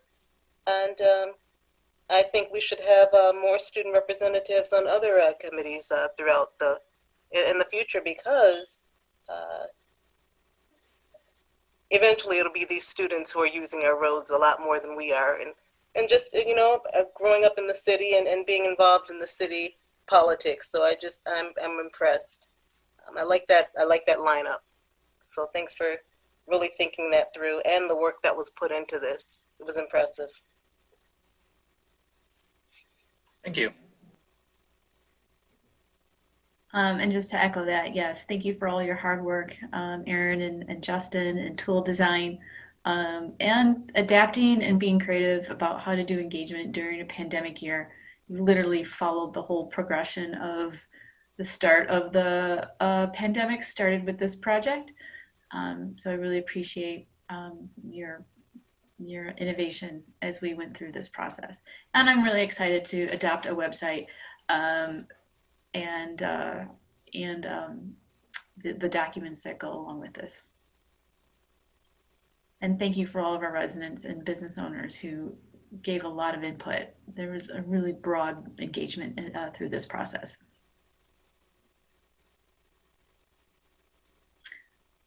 All right, Madam Clerk, let it roll. Councilmember Mikulski? Yes. Councilmember Polika? Yes. Councilmember James? Yes. Mayor Pro Tem Leaks-May? Yes. And Mayor Piana? Yes. And that concludes, everybody, our regular agenda items. And now we are moving on to the call to council, and we're starting with our staff director updates, which will be led by our city manager. Thank you, Mayor. Tonight, leading off, we will pull up Dan Antosik to give us some updates from the DPW. Good evening, Mayor and Council. So, kind of a semi-quick update from DPW is, as many of you may know, we have road resurfacing going on. And that's going on throughout the community, which we're also very excited about. And what we're most excited about is the weekly updates that we're now providing through www.ferndalepaving.com. Now, you're going to receive weekly updates as to the work that we have going on, not only on our paving projects, but also on our water main projects. And I'd love to hear the feedback from the community on this new tool that we have to communicate the work that we have going on and any potential improvements that we may be able to do as part of this, because this is the first year that we're doing this. So if you do have any feedback, please let us know. And I would like to let everyone know that last council meeting, council approved us doing some lead service line replacements via a contract with South Oakland County Water Authority. And we have been doing lead service line replacements ever since, and it brings joy to me. It's limiting the number of lead color hairs that I've been getting over the last few weeks, and I couldn't be more excited about that. Our residents that have been receiving those service line replacements have been providing great feedback to us, and it's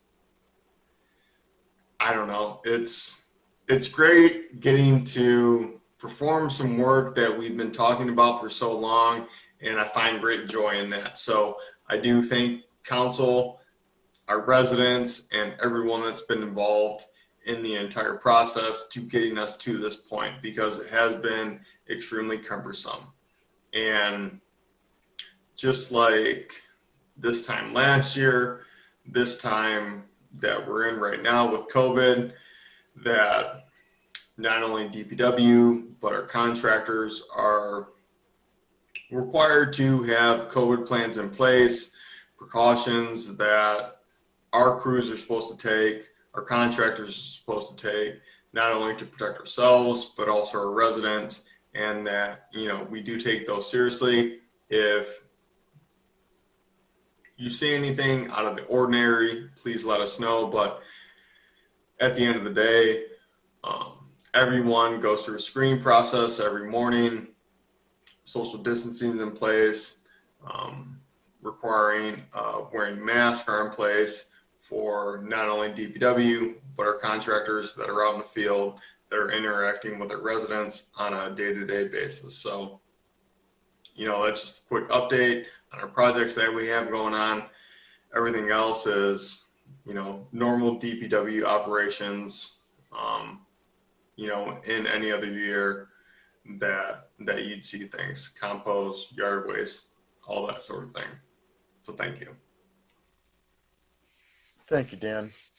You guys have shown tremendous diligence in moving things forward. Pedal to the metal has stayed on throughout the pandemic. So thank you for your leadership on that, especially with the lead service line replacement. Next up, we have Lena Stevens with an update from the DDA.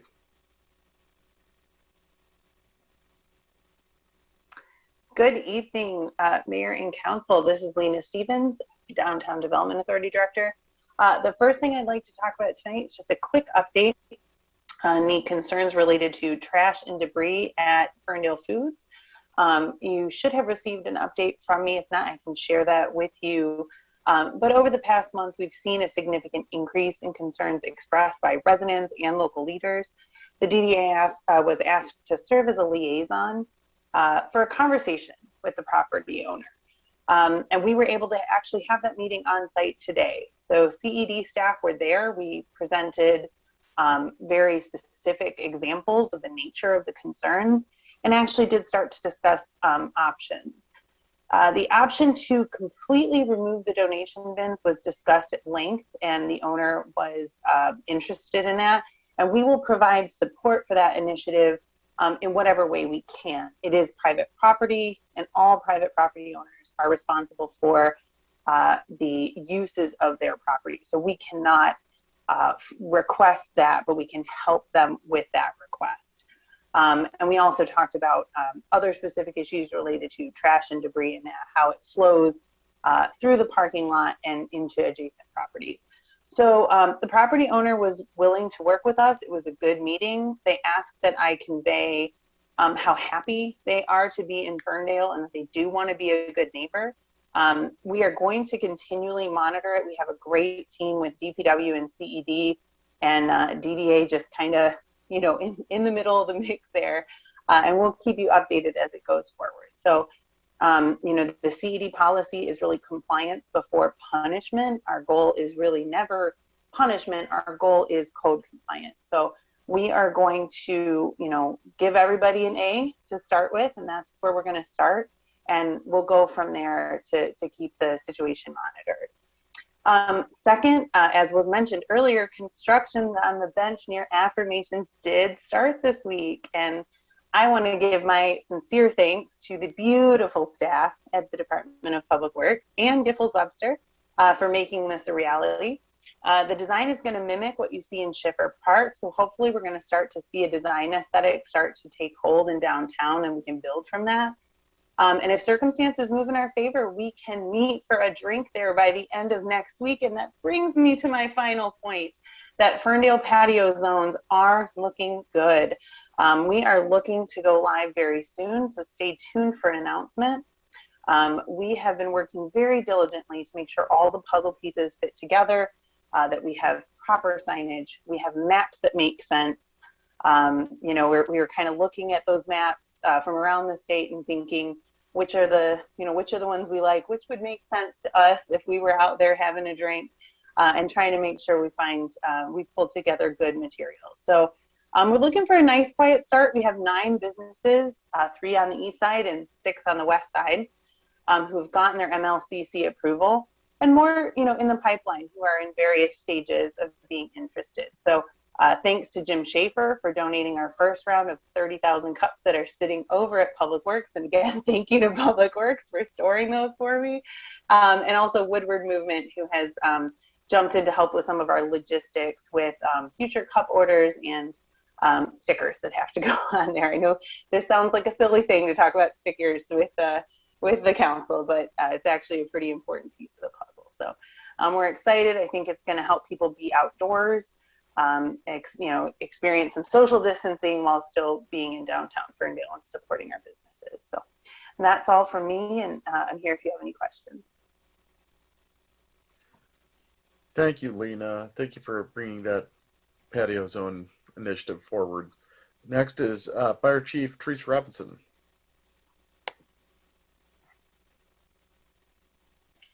All right, good evening, everybody. So I just want to bring a little bit of good news and happy updates. One, we just gave conditional job offers to 4 applicants. So hopefully in the near future, we will be onboarding 4 new firefighters for Ferndale, which is very exciting. Another thing we're doing with the fire department is we're really trying to incorporate more technology to make us more accessible to the community for our non-emergency services we provide. One would be our open burn permit. We are in the final stages of putting that into electronic platform so that people can apply for and pay for their burn permit right online through the city's website. So it's in the final stages, and we should have that launched very, very soon, like within the next week or 2. We're just fine tuning it right now. And then with that, we want to expand to the other services like the car seat inspections, home safety inspections, and make it an online platform where people can just go onto the city's website, access the fire department page, and then register for an appointment for those services. Again, to allow us to have that community outreach and connection in a very convenient way for our community. So that's some of the exciting things going on here. Awesome, Chief. Then we'll go across the aisle to the other chief. Chief Emmy has an update about dispatch.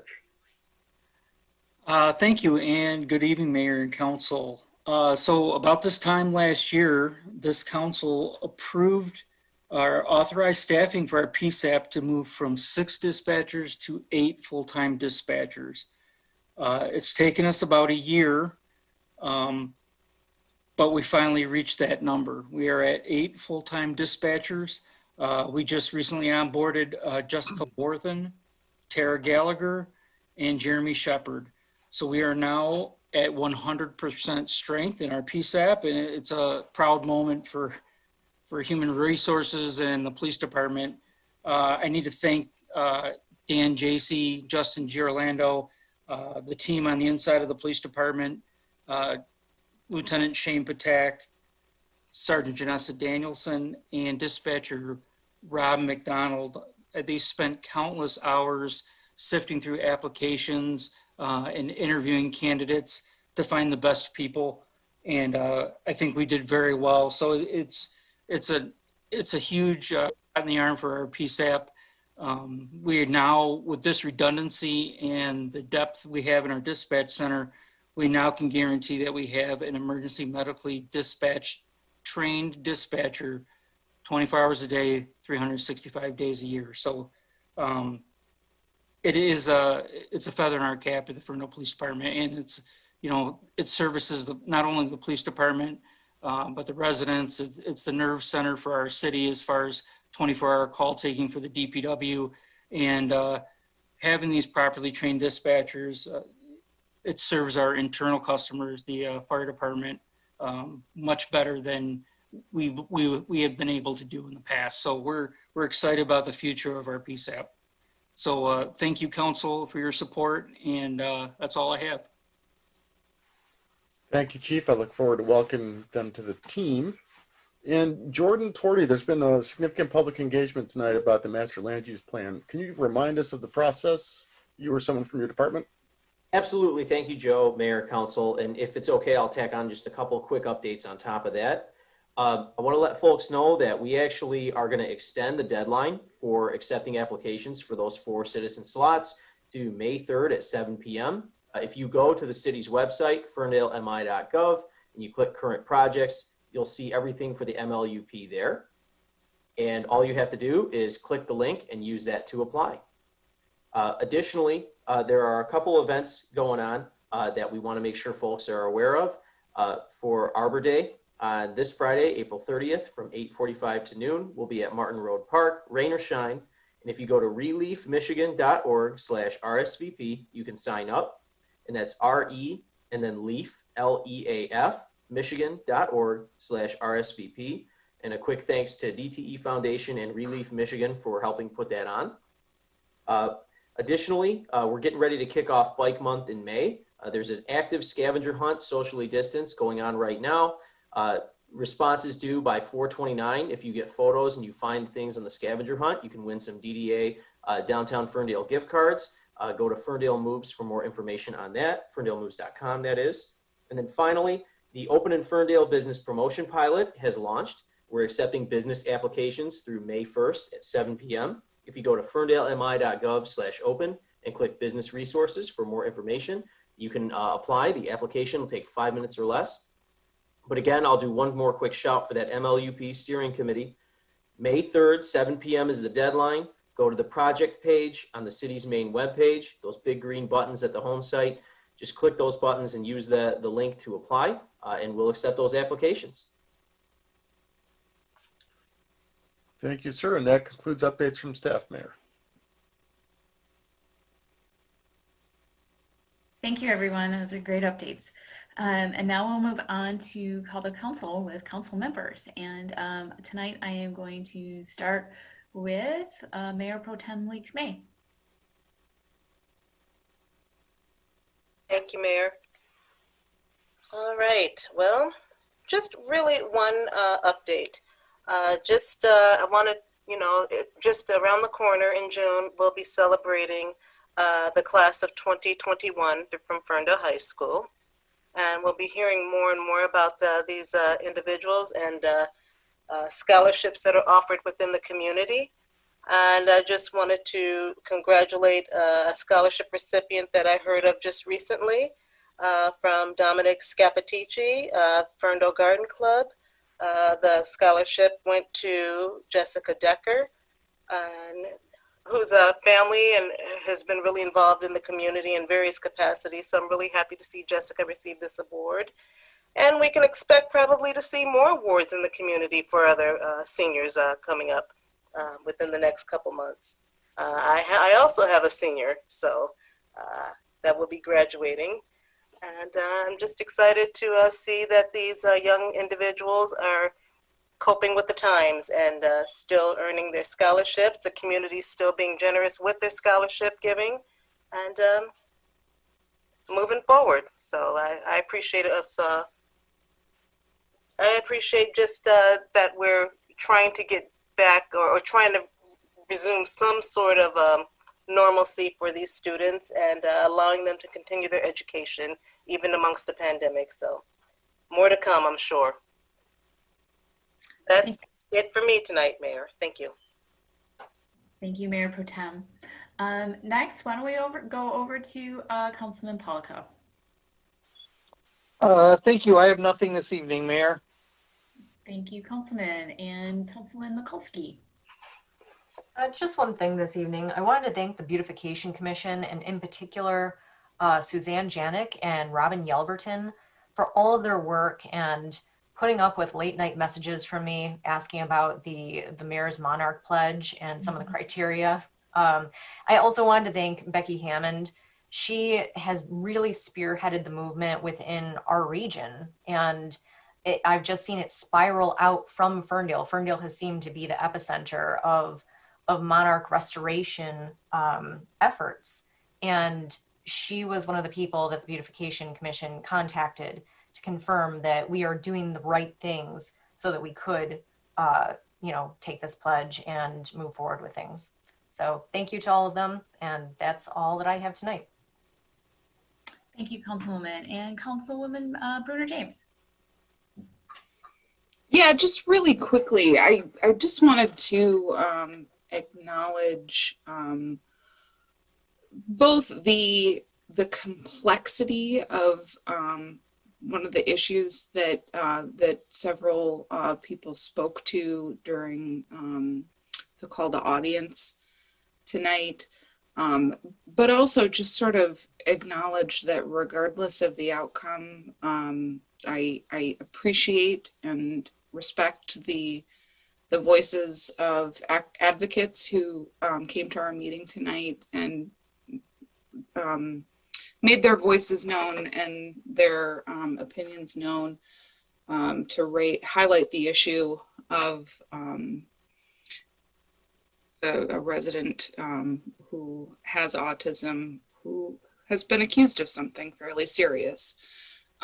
We don't sit as fact finders in this particular situation, but I do think it's important to acknowledge and show respect for the advocates tonight. And I just want to acknowledge that I actually didn't realize, but I know all but one of the advocates who came out and spoke tonight. Tamika Sitchin Spruce is someone that I know through All Pact Advocates and Leaders for Police and Community Trust, as is Marguerite Maddox. And Lisa Franklin, who I was surprised attended tonight, but I shouldn't be surprised in retrospect. I actually worked with her a little bit a couple of years ago as I was learning more about accessibility justice for people in wheelchairs. And again, I just want to acknowledge that these are complex issues with disputed facts underlying them, that I know it's unsatisfactory to come to a public meeting and voice something that's important to someone and not get an immediate result. But it's also important community work. So I have the utmost respect for the advocates who came out tonight. Thank you, Bruner James. And I just wanted to say it's how special it is to have your legal mind and civil rights background to help put the situation in perspective and walk through the legal parameters in which cities and the police and everybody involved is going through now. So thank you. And then for my final updates, I just have a couple. One, I'm continuing to walk with residents for an hour walk or 3 miles. Usually it's an hour walk before we hit 3 miles, but that is okay. The point is just to have a human connection and open up conversation with folks. I've been doing these one-on-ones starting in February, and I have walked with a school board member this past week, a monarch lover, and a new resident who contacted me via Twitter. So I just really appreciate people spending time with me, walking in the community. I meet up at their houses and we leave from their house and I walk wherever they want to take me and we talk. So I love these conversations. And then finally, I just wanted to give my weekly or city council reminder about COVID and safety. Since I last spoke at our last meeting, our COVID case in our zip code has actually gone up. We have not gone down since in the last 2 weeks, per the Oakland County COVID data map per our area. Even though our county commissioner has reported that 50% of the county has been vaccinated for 16 and up, we are still in this balance of making sure everybody's getting educated on vaccinations and getting scheduled to get a vaccination, but also doing our part to remain safe and following the safety guidelines and understanding what they are. As we blend back into, sort of these normal ways of being with each other as more people get vaccinated. So I've had family members who were skeptical about getting vaccinated and they took their time to get educated and they're moving towards getting scheduled and vaccinated now, highly skeptical. So continuing having those conversations, albeit maybe difficult, and provide appropriate resource and support and understanding and compassion. Everybody has very good reasons, and it's, working with your family or friend to get through that with them where you can. And so with that, I just want to say thanks, everybody. Look forward to a very spring, summery day tomorrow. And I hope everybody takes care and continue to be safe and schedule a vaccination. So thank you, and thank you to staff for all of your hard work and dedication to serving this community. With that, everybody, as well as City Council. And with that, everybody, have a good night and get some rest. Good night, everyone. Good night.